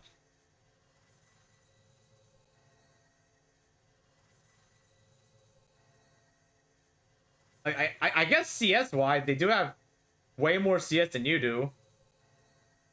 But then again, yeah, I don't know. I think my teammates won't type what I am thinking. What the freak happened here? Wait, no, hang on, give me this. Let me check the gold graph, like, give me 1 second before I VOD view this. What the freak happened in this gold graph? What did this have happened? Oh, what the fuck happened, guys? Yo, what the fuck happened, guys? You were up 7K, and then you just did nothing? Oh my god, guys. The moment the game ended, the blue team finally won by 41 gold. At the last minute, they brought it back. What happened, dude? I don't even want to look at the game. No, yeah, no, I feel like I can see what happened. You guys probably just sandbagged, and then eventually all of you guys died at some point getting caught out, and then the game was over. Like, what happened? Yeah, the fact that this game ended at like 36 minutes means that you definitely got caught. This was probably where you guys were fighting, and you guys were dumb. You all died, and then they just pushed to end, right? That's exactly probably what happened here. Jesus, I don't even want to think about that game. But yeah, not your fault. It's a team diff. If you mean the 4 whatever things they are out of my team, they indeed did do nothing. Yeah, it's not your fault. See, it even says you're innocent. The fact that the site, even the site knows, and you're also 69 to 31. That means yeah. I don't know what the fuck happened. Dude, the Tarek has 1 death, loses game from that 1 death. Like, damn. I've never seen that either, right? Usually when that happens, like, one guy on the enemy team is like super fed that carries like solo, but like not even the enemy team is like fed. It's just, yeah, it's just, I don't know. That means your teammates were literally just like AFK, like they were like doing the worst macro related plays. 30 seconds. Oh no, no, that's a freak accident. Don't worry, that was 100% your team just had a freak accident. Or like I guess everyone just like randomly had a heart attack in the middle of the game, collectively at the same time. Yeah.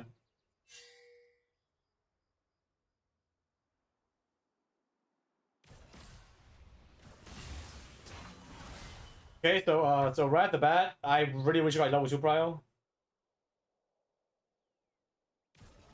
I like how dude, we're not even 1 minute 45 seconds in, and I really don't like how you're not immediately autoing the minions, right? Like get level 2 prio, right? Just get level 2 prio. Also, another thing, like, another small thing, right, is that you never want to get the first like here, right? Like you never want to use the support item on the first wave usually, right? Like it's a waste. Right? Because like like the reason why is because these 6 minions and these 6 minions are going to 100% hit each other at the start of the game, right? Like this is the highest damage that will go off on your minions collectively, right? When the waves are first meeting each other, which means you using your charge to clear the first, even the first like wave is like already inherently non-optimal. You want to use it for the second wave because like that's the fastest time that you'll get the optimal like damage down. But I really wish like because level 2 prio is so big, especially because nowadays junglers like for most they're not gonna go for level 2 gank anymore, right? Because if you go for level 2 gank, then their entire like quadrant of the game is gone, right? If like the jungler knows how to counter jungle. So yeah, it's like I'm not sure why you're not just slapping these minions, like just slap the minions, yeah, slap the minions, slap the minions, because you're only giving them the ability to get level 2 first. Like actually, yeah, like the first wave literally is totally different than the rest of the waves. I'm pretty sure, right? It's just like the wave speed and all that shit. I don't know. Like they don't get minion blocked either anymore, which is why it's like just fundamentally different as well. So they can't get caught on anything random.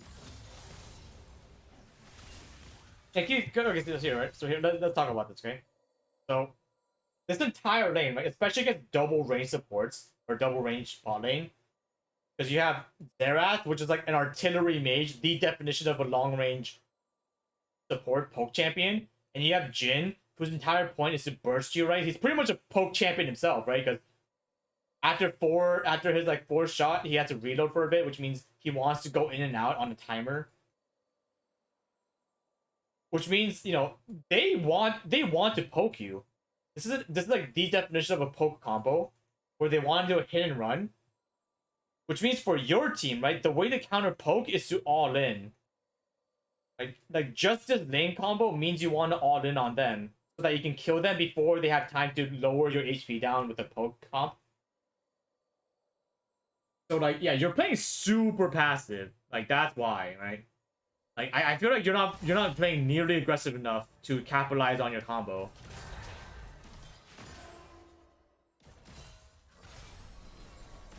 Because okay, so I have an idea, right? Or an idea. Like I have a methodology where in a 2v2 bot lane, right? At any stage of the game, if either the ADC or the support has full HP and mana, they're not playing the game properly at all. That's my opinion, which makes sense, right? So if like yeah, because like it just makes sense because like obviously that means you're not using your spells to do damage. You're not walking up to like even take HP damage. You're doing nothing. Like right now, to me, you're doing nothing. You didn't do the single thing in this lane, like at all, right? Because like, it makes sense. Especially worse if one guy has no HP, no mana, and the other guy has full HP, full mana. That's even worse. Because that means you're watching your ADC die while you're doing nothing in the meantime, right? Like right now, right? Right now you have full HP, full mana. You haven't used a single ability. You haven't walked into range to get like bait out a poke. Nothing. Like, it's like yeah. Yeah, it's like what are you doing? I assume Senna would be too weak early game to contest them. Dude, Senna's like the most OP champion in the game right now, no? Like no matter how weak a champion is early game, it's still dumb damn. Like that doesn't mean you should do nothing. Right? That does not excuse you to do anything. Like look at this, right? Look at this. You walked up for literally 1 second. Literally the first time you use your abilities. Do you see how much damage is gone already? You see what I mean? It's like, what do you mean weak early game? Like this guy's already fucking dead.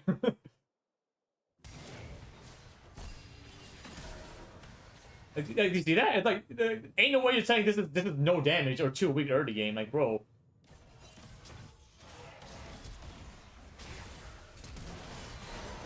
Okay, so this is a small thing, right? This is a small thing. You didn't have the flash here. You did not have the flash here. I just want to say right now. So okay, so one common mistake I see people is that they have so many useless flashes. so many useless flashes that you don't have to use. And the reason why I say that is because in this situation, right? Like he's up in 3 seconds. Just walk at him. The reason why you're not in range to E in the first place when you walk at him is because you keep trying to auto him while you're walking at him. Right? Like here, right? It's like, why are you autoing him? You know? Like he has no flash, which means literally you just have to just run at him, which means like every time you auto, especially on Thresh, you're slowing down your movement. For example, like if you just like, because like there are times when you actually don't want to auto the champion because you landing your skill is actually going to be more beneficial than landing an auto attack. And in this case, if you just walked at him, right, instead of autoing, you will be here by the time you ease up. While like Xerath is still like not, he's still slowed by the W and like his own Q. So it's gonna be like here, which means you'll be in range to do your E ability. But because you're doing auto attacks, you like walk here, you have to stand still for a bit here, which means by the time you continue chaining autos, like obviously it's gonna be here by the time you're here, right? Which means you have to flash to get that distance to hit your E, which is like very useless. Like, do you see how like if you literally just didn't auto a single time there, you would have definitely been in range to E without the flash, you know? Because it's like there are lots of times when actually not autoing on purpose is better than autoing. Here, let me show you an example, okay? Like, I have so many like tips where not pressing auto on purpose actually led to a kill because I knew like me landing like my ability was more important than not landing the auto. That stuff needs to kill. Yeah, like he even gripped his own movement, which is like an even bigger indicator that he would have just died. Because now you're flashed down for no reason. Wait, do I even have the clip anymore? Is it? Like I have very vague descriptions on my titles, but this might be it. I literally put instead of autoing 2 kills, I did the most basic descriptions because like sometimes it's better. Here, right? So here, so it's like watch me spam autos, okay? So like I spam auto, right? Auto. But do you see like like after a certain point, I just stop autoing, right? Like I stopped autoing because us getting vision in the bush is actually more important than me landing one extra auto, and also because I'm waiting for my passive auto to come up so that I get the most amount of damage from that one auto. Like, do you see how like at some point like I just walk at him, right? Like right here, so like auto. And then I could have autoed one more time before going in the bush, but because I know my passive's coming up like a little bit later, and also because I want to get vision of the bush so my Ashe can continue autoing too, I just stop autoing completely, right? I just like completely stop. I purposely don't do it in the first place because I know that the value of waiting a bit or a stronger attack is going to be more beneficial in the long run. So like a similar situation to you, right? Similar situation to your situation where like you don't want to auto so that you can wait for your E to come up, and then now you have like the most maximum amount of time. Just walk at him. So here, right? Like once again, right? It's like auto, and then just walk at him. But because you stop still, now you're forced to flash to get the kill. So it's really bad, right? And the reason why I say it's bad is because even though you got the kill, if you didn't flash here, because both of these guys had no flash themselves, that's 2 more free kills later on. You see what I mean? Like the fact that you can just flash at them whenever you want from now on and get 2 more kills, right? Which will make them even worse compared to if you just like didn't flash in the first place. Like yeah, it's like this like waste of a flash actually compounds a lot later in the game as well. What happened here? Auto. Okay, so yeah, I'll be honest, this was also a case where not using your Q is actually better than using your Q, because if you hold your Q, the more it's gonna start walking back and forth, which actually increases its own movement, but it's fine, it's like whatever.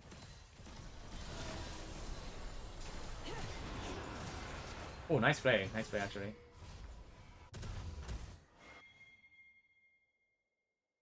Let's see how you play the rest of this.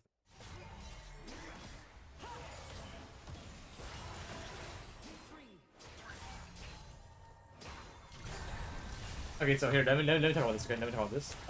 Whenever you have an advantage, right? Whenever you have any kind of advantage, for the most part, you want the lane to be here, okay? Like towards your turret. right? Because obviously, if you're ahead, right? If you're like in a 2v2, if you're ahead because you got a kill and you got gold, that means in a raw 2v2, you're always going to win for the most part.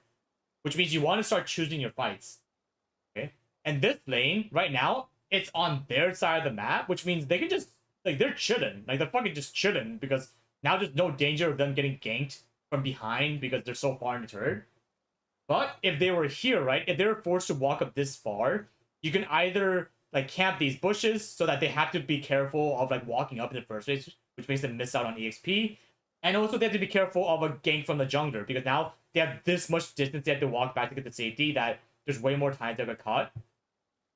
So yeah, it's like this is like obviously in plat you're not really gonna like your ADC is probably gonna dictate the lane, but I don't like how you're like dude, it's like here, right? Like why are you autoing now? How come you're spamming autos now and not at level 1? It's what I'm so confused about. Because like if you spam autos at every point in the game, at early game, at like this part of the game and later, then I'm like, oh yeah, he just has a habit of that. But the fact that you auto when you should and then you auto when you shouldn't is what's annoying me, right? Like you want this lane to push towards you so that you can get more advantages by snowballing your positioning and your lead. But you decide not to auto for level 2 prior level 1 when you should, and you're also autoing the wave when you wanted to push towards us when you shouldn't, right? That's a good question. I don't know myself. Okay, yeah. So it's like, yeah. Now you have to start thinking about this, right? Everything you do, you want a reason to doing it.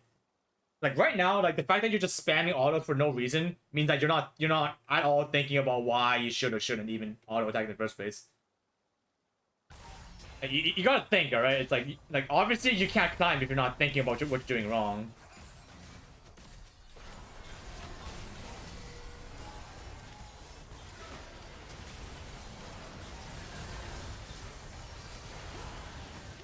Yeah, see, do you see that? It's like, do you see how even though you're ahead, you lost this fight, right? The only reason you lost this fight is because you're fighting so close to the turret, which means the chances of you getting hit by a turret shot while fighting is that much higher. Imagine if you fought here, right? There's no turret to get hit by, which means you 100% would have won, because now if the enemy wants to run away, they have to walk through this entire lane to run away, versus because you kept autoing the turret, you're pretty much forced away to be stuck here forever, because you keep autoing the wave, and now your minions aren't ever going to push back towards this way. Yeah, so it's like now you got. I thought Senna would have won up pretty. No, it's like, why are you assuming these? You're assuming so many wrong things, right? Like, number one, you assume that Senna was weak, and because he's weak, you shouldn't ever fight in the first place. And now you're thinking that Senna's strong to win, right? It's like, do you see what the problem is? It's like you're telling me that you thought Senna was too weak to fight, which is why you didn't even walk up at early game. But we're still in the early game, and now you think that she's strong enough to win by herself? Like do you see what the problem is here? Like, wait, what? Like, what is going on? What you're thinking 2 minutes ago is different from what you're thinking now, even though the situation is pretty much the exact same. You see what I mean? It's like you're not thinking at all. It's like, like, bro. It's like what you're thinking doesn't inherently make any sense at all.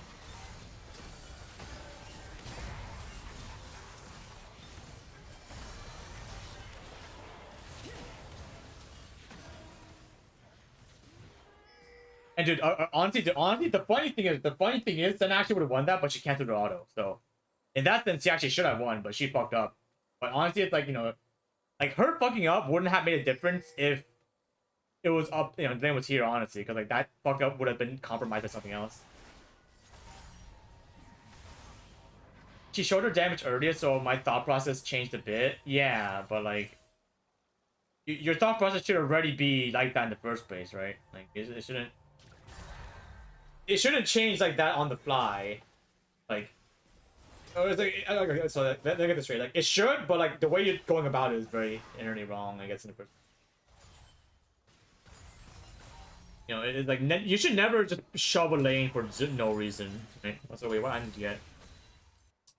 Oh, you got Moby boots? Okay, so you got Moby boots, right? So the inherent problem is that it's okay that you got Moby boots.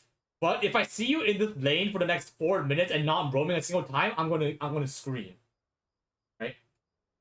I'm literally gonna scream if I don't see you leave this lane a single time in the next few minutes.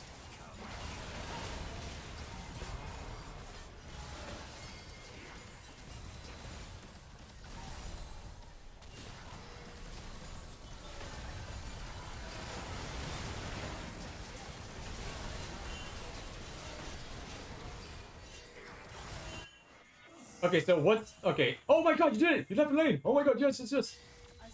JK, Jake. Okay, it didn't matter at all. Okay, well.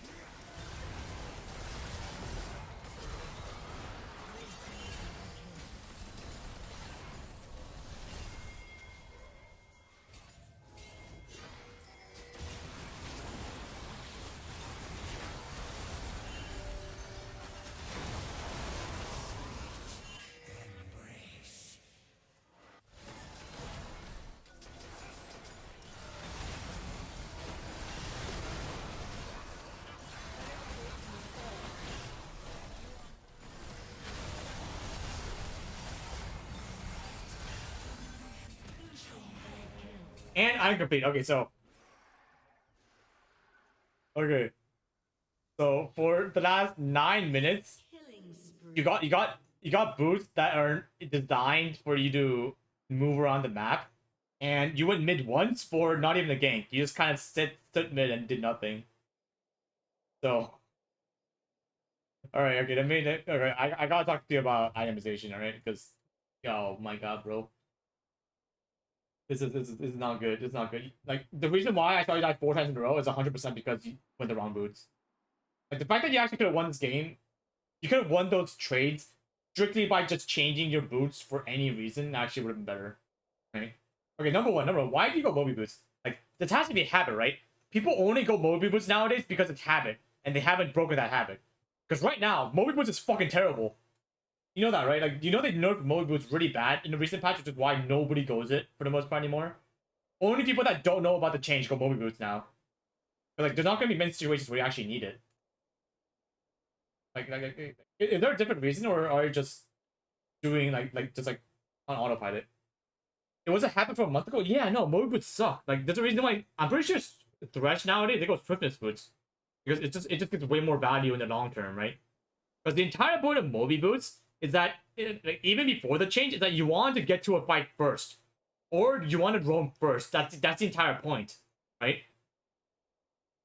Where the entire point of going Moby boots, like not even on support, but mid-lane champions, was that you can get to somewhere you can recall with the empowered like recall thing, right? For like 4 seconds, and then you go back to lane faster. That's the entire point. But like the way you're using it, it's like it's not. You don't like number one like. You should only go Moby boots as a support if you know for a fact you're going to roam a lot, and you have the experience to roam in the first place. But if you've been sitting in lane, or you know you're just going to sit in lane, literally go anything else. Like Swiftest boots works perfectly fine, right? Because even if you get hit, you still have the movement speed. You know, or like on Thresh, you can go CDR boots, right? Because more hooks, more spells equals more possibilities of doing damage and shielding. You know, like even going like against this comp, right? Against this comp, like actually no, yeah, I'll probably still go like Swiftness or Lucidity boots, honestly, because there's not really a good AD or AP blend. But yeah, it's like you just grief 600 gold, you know? Like, well, with boots it's 900 gold, right? 600 gold plus the Bowie boots plus the boots is 900. You pretty much just wasted 900 gold worth of value, right? Which explains why you're constantly getting 2v2 down here, like from the last minute of gameplay.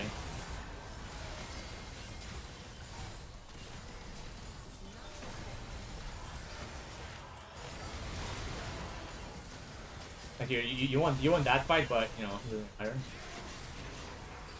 Like you didn't even win that fight. Like it was a 1-for-1 trade, right? 1-for-1 trade. Imagine you had Swiftness boots. The funny thing is, if you actually got Swiftness boots here, you would have had like because Swiftness boots doesn't lose HP or speed based on if you get hit. You actually would have dodged probably one more Xerath ultimate and you would have lived. That's the funnier part, right? You pretty much instead of just losing 900 gold yourself, you actually gave up 300 gold to the other team as well. So now there's a 1200 gold deficit from just buying the wrong boots, right? Like, do you see how crazy that is? Like, just from the fact that you bought the wrong boots, you're down 1200 gold in deficit because you just wasted these runes for no reason.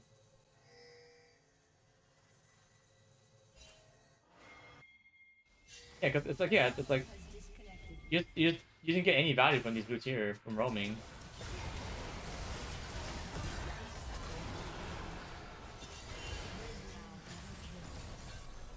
I gotta think about more. Okay, here. Let me talk to you. Okay, let me talk to you about itemization. So, I'll be honest. Whatever item you go doesn't really matter, But it's more like if you're gonna buy an item, you want to play to maximize the item. That's the entire point.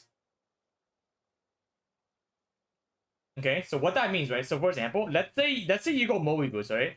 I'll be honest, it's like buying Moby Boots, buying this item itself isn't the problem. Like even though it's giga nerf, like going the item itself isn't really the problem. It's more like you didn't change your gameplay at all after you bought the item. You know what I mean? Like if you bought the item and then you started to perma roam, where you start moving on the map way more, then I wouldn't have said a single thing. All right, like I wouldn't even have said a single thing if I saw you actively trying to make plays around the map. But you decide to go Moby Boots, and then you decide to stay bot. Right? It's like, what's the point of going boots that helps you move around the map if you're not going to move around the map? You see what I mean?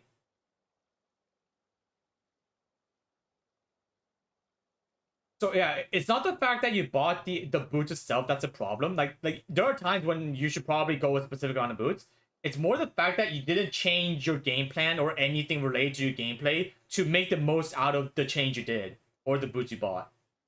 Right. Also, Asian thing is that what app are you using? I'm using Epic Pen. Sorry, it took me a minute because I was ranting, but it's the Epic Pen tool. So yeah, it's like it's not the fact that it's your decision wasn't wrong. It's more like your decision after you made the choice was wrong. Right? And also, yeah, also the fact that you're just letting them poke you is also an issue.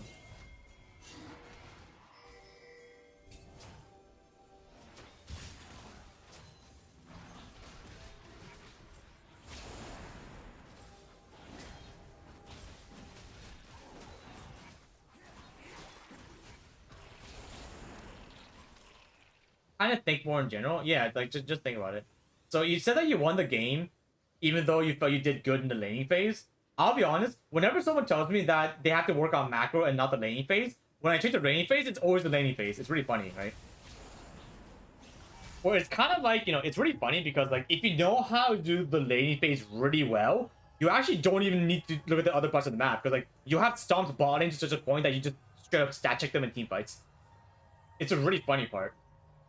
So whenever someone tells me that they think they did well in lane and I check the replay and like I can 100% see like 20 different things that go wrong, it's not, yeah, it's like you shouldn't even look at the rest of the map if you can't even focus on your map, right?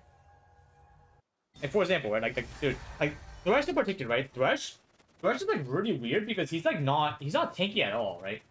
It feels like he's tanky because like, you know, he's like just his kit makes him look like he's like a tanky champion, but the problem with Thresh is that he's kind of like a jack of all trades, master of none, where like no matter what he does, like he's not gonna do anything really well, right?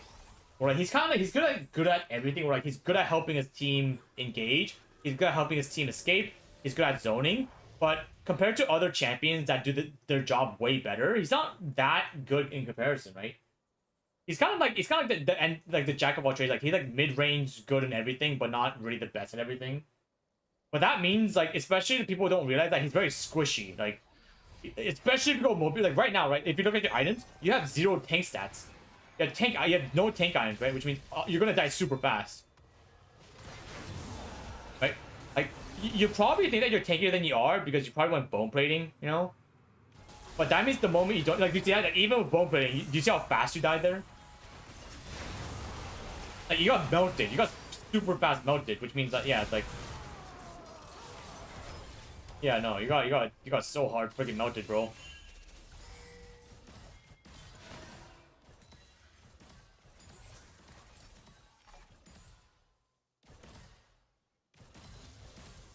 Yeah, also okay here. Also another thing, alright. So your items. Whatever you go first, right? Whatever item you go first is the damage one that you know you're gonna get hit by the most. So right now you got MR items, right? A master magic resist item. So the difference between like MR and like armor and like health, right, is for the most part, like for most situations, you want to go health first, right? Health first, because obviously if you don't have the HP to block any attacks, then all of these resistances are gonna mean nothing.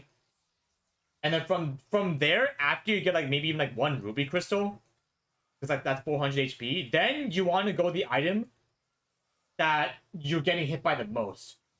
So that means if you're gonna get hit by like the reason we have MMR is because you're pretty much expecting that like all the damage that you're getting hit by is Zerath, right? Because it makes sense. Like obviously you go MR for the AP and Zerath for the AP, But if you know you're gonna get hit by Jin more, right? By Jin and or maybe like a different champion like on their team. For example, like if you're gonna go mid or jungle or like find the jungle, there's also Hecarim, right? Hecarim and Jace, which are both AD champions, and armor's gonna be way more beneficial for you than whatever the fuck this is. But the thing is, right? The thing is, you went MR first before even going health, so you have no health right now, basically, besides your support item. And because it takes 400 gold to buy this MR item, I really wish you just like just play health first, like just get fucking Ruby Crystal first, honestly, because this is gonna be like HP is gonna matter even in both situations, right? Like both MR and armor work well with HP, but I don't like how you went MR, right? Because going MR first means that you're expecting to only get hit by this guy and nobody else. That means you're not gonna get hit by Jin, you're not gonna get hit by Jace or Hecarim. It's like at 10 minutes right into the game, which is like that's not gonna happen. And even then, going health is probably better because like HP is gonna be way bigger of a boon for you than going just like magic resist. So like, what's magic resist gonna do if you have no HP to like even help? Not that much damage, I guess. Yeah. Yeah, that's what it is. Yeah, I think this would have been first. Like Kindle Gem first actually would have been better than this because number one, it's also gets ability haste, which is pretty good. HP first and MR or armor for most cases, yeah. It's like, but you like for me, like for supports, especially threats that needs the HP because it's kind of squishy, is that HP is usually gonna be better. Like that's just my opinion instead of MR.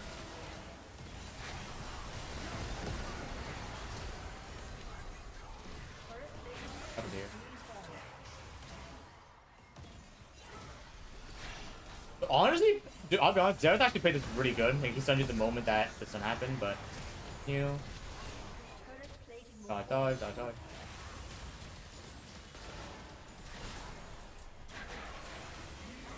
Hello. Hey, Kuwu. Hello. Hey, up here. Rush Moyo with the terrorize the map? Yeah. Okay, so here, right here. So here. In this spot. This will a kill, honestly. Like here, right here. Dude. The instant he charges his Q, that means he can't E you. He can't stun you, right? So just walk at him, no?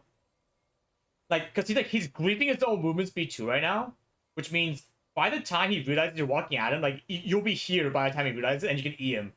And even if you get flayed afterwards, like or even if you get stunned by the E afterwards, he'll be slow enough where you can just walk past the minions and then Q him after that.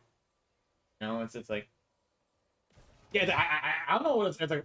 What are you trying to dodge, right? It's like he's 100% going for this guy. Like, there's no way he's going for the guy that had 80% of his HP and not your ADC that's like one hit from dying. It's like like no way you're trying to dodge a skill shot in this situation, right? When Jin's not even here. Right? It's like where are you going? Where are you going? Yeah, it's like you went like this, right? When you could have just went this, and you would be here when you got stunned, which is 100% like a better kill angle. It was instinctual, yeah. No, it's like you gotta think about this. Like you gotta think. I feel like it's like you just like you're not really thinking, right? It's like no flame, but it's more like you're not actively thinking, I guess, right? That's a better thing. Like no active thinking. Where don't be like like. Don't be sad or anything because this is a common problem for especially just gamers, right? It's not even League. It's just gamers where they get into a game and they just like stop thinking. Or like I'm not thinking this is actually not even a bad thing. It's like obviously it's a game, so you want like sometimes after a long day of work, you just want that's like rest, right? You just want to just say fuck it, I'm just gonna like turn my brain off and play.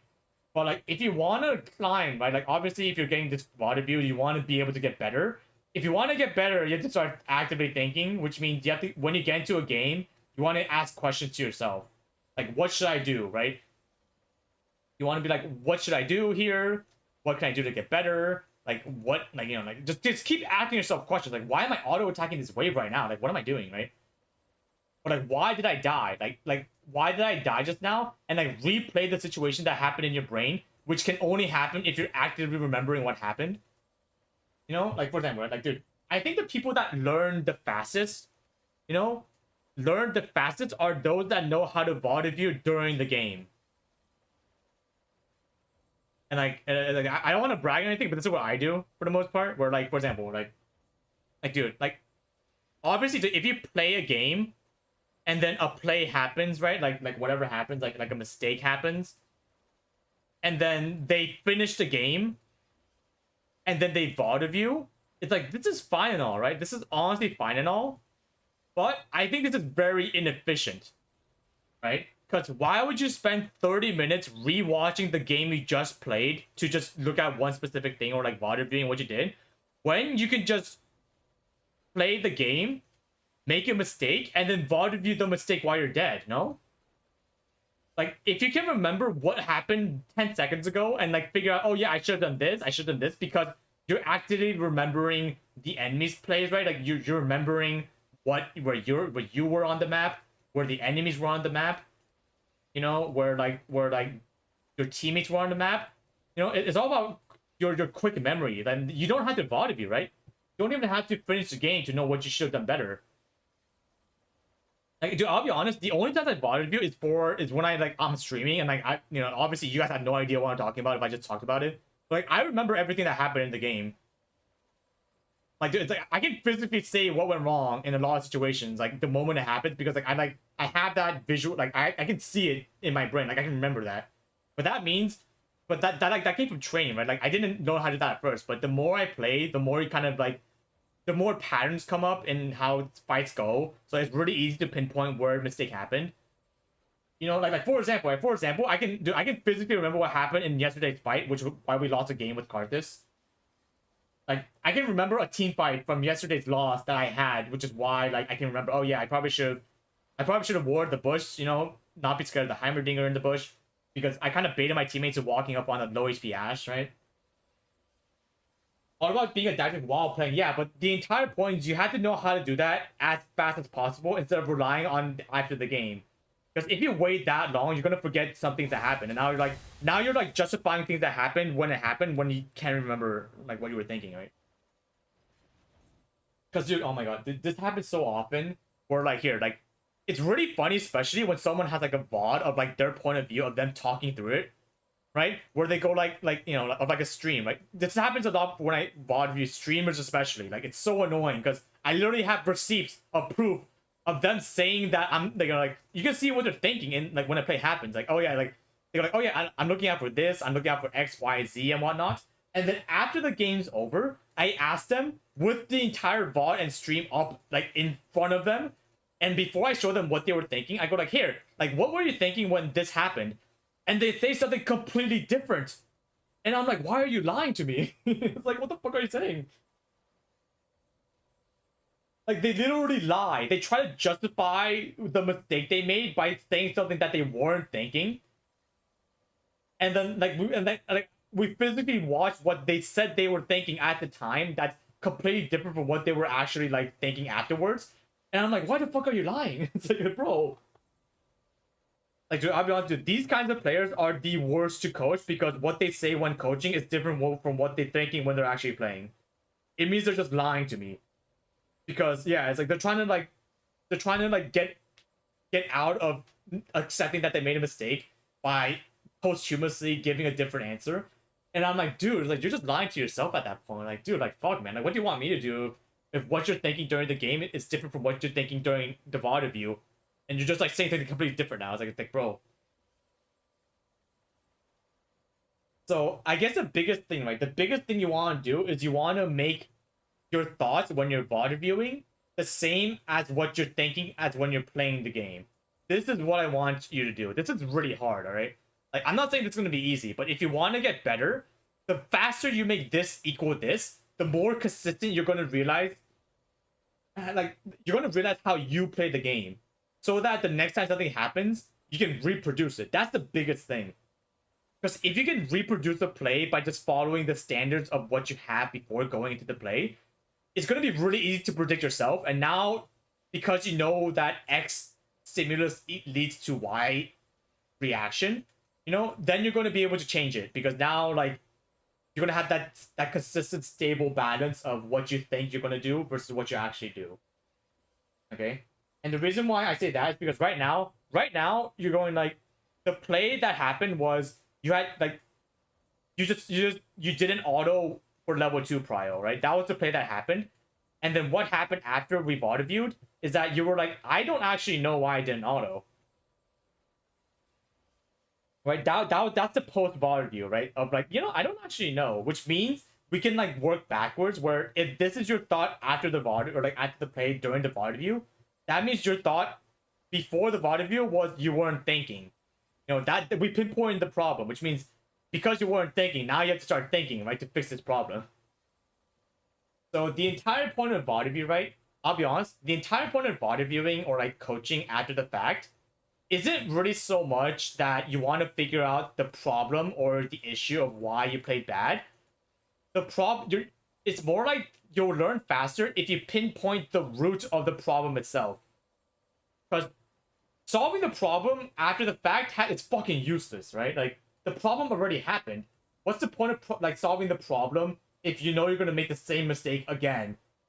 If you solve the root of the problem so that the problem doesn't happen in the first place, then obviously there's not gonna be a problem to fix, because you had developed the fundamentals to figure out why the problem even happened.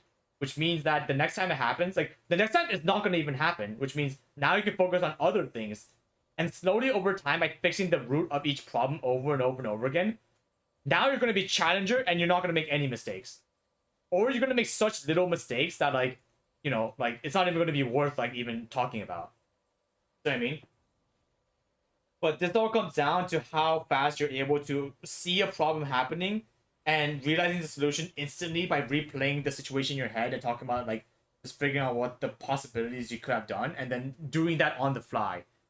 Right? Or for example, right? Like for you, right? For you, when you said that you didn't fight level 1 because Senna was you thought Senna was weak, but then after you fought, you re-update that information to, oh wait, Senna's kind of strong. This is really good. I actually like this a lot, where during the game, you went into the game thinking one thing, but then throughout the course of the game, that game updated your own information to realize that what you initially thought was wrong. This is really good. I like this a lot about you. Like the fact that you updated in real time that, oh shit, Senna's kind of strong. I want you to apply that for everything now, right?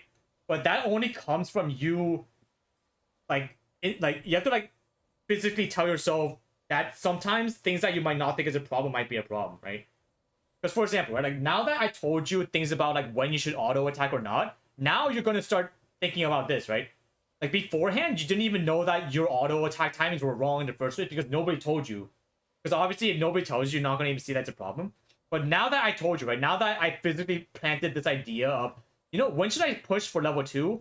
When should I spam auto attacks? And when should I not spam auto attacks? Now you're gonna be thinking about this specific thing, which is really good. So I think for you, right, the best way that you can improve without even me being here is that I want you to find one thing you want to work. Just focus on one thing, right? Just be okay, I'm gonna focus on when I should auto and when I shouldn't, right? Because for example, earlier you could have gotten a kill by not autoing and just walking up a few times, right? That was one thing. So, and another thing was that you could have gotten level 2 prime by autoing the way faster and then getting a faster advantage. So in the end, it comes down to when you should auto. The fact that both of these problems comes down to when you should auto is kind of crazy, right? But it works pretty well in our session right now. But after you focus on just autoing and when you should auto over and over and over again, if you feel that you're this has led to a positive change, then you want to focus on something else, right? Now you're okay, now that I got auto attacking down, now let me focus on spacing or whatever. Is my spacing okay? Or my trades, is when I'm walking up for trades good? And what can I do to get better?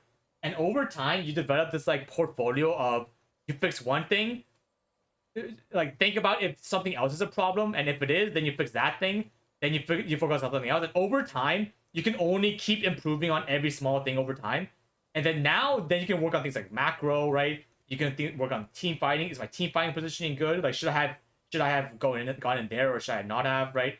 But it all comes down to first giving yourself a problem, right? You're giving yourself a problem you have to solve, and then after you solve it, you go on to the next one. And you do that over and over and over and over again.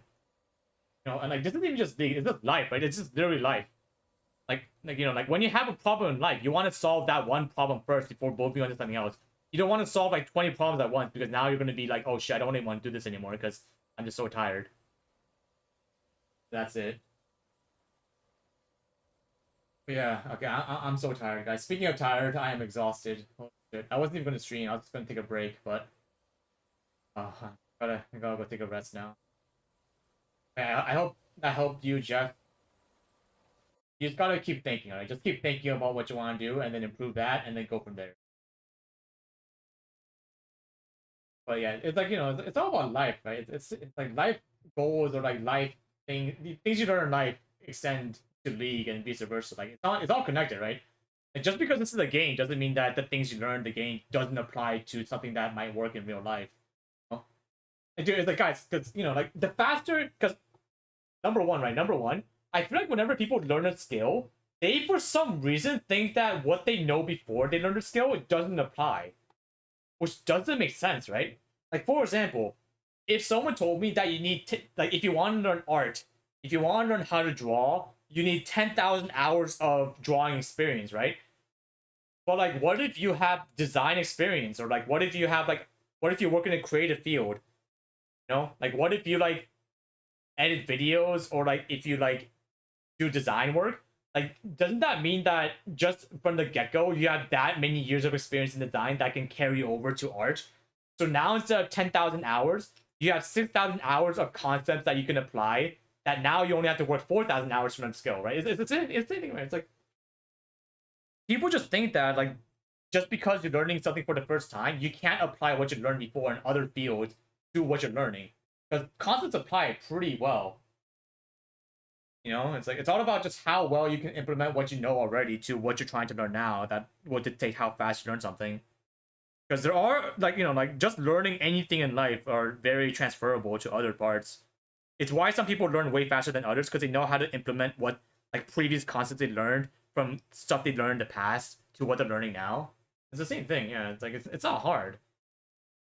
Like, people think that learning how to cook is like something that they've never done themselves when they've eaten food every day, right? Like, everyone has eaten food every single day for their entire lives, and you're telling me that when they learn how to cook, they can't implement some of like their taste buds or their experience with food before, right? It's like, it doesn't make sense at all. But yeah, right. Let me find someone to raid real quick, and I'll go. I'm so tired, bro. Fuck. Yeah, I hope you guys have a good rest of your day / week. I might just take a break just entirely tomorrow. Like, I'm gonna work on videos or something. Oh my god, I'm tired. I'm gonna go eat some food. Speaking of food. Thanks for watching, everyone. I hope your sessions, if you got them, well for you. We fine with. Sorry, I opened the stream. I wish I would start to listen more. Well, like, I had the VOD, right? The YouTube VOD's gonna be up immediately because we streamed on YouTube today. So yeah, if you really want to watch anything, then you can just check that out. I've never seen you stream. Yeah, I actually can't stream that much because Twitch Korea died, but yeah. So, alright, yeah, okay. Goodbye, everyone. I really need some food. Holy moly. Oh my god. I don't get to chat with you more? Yeah, sorry. But I do stream on Twitch more than I stream on YouTube. Like, for example, if I stream in League, I'll usually stream on YouTube for the most part, but yeah. Whenever I do like variety streams, it's usually only on Twitch. So yeah, just if you want to watch me for non-League content, then heading over to my Twitch is probably better. But if you only want League content, then just stay on YouTube. Yeah, no pressure or anything. Alright, goodbye, everyone. I'll see you whenever I stream next time. Honestly, I'll probably just play League tomorrow. Like, I might just play ranked because I do want to maintain my elo. This is the first time I want to actually not decay, which is why we're like 330 LP. Right, this is my highest LP in forever because obviously if I play more games, I won't decay like 400 LP like I always do. Goodbye, everyone. Bye bye.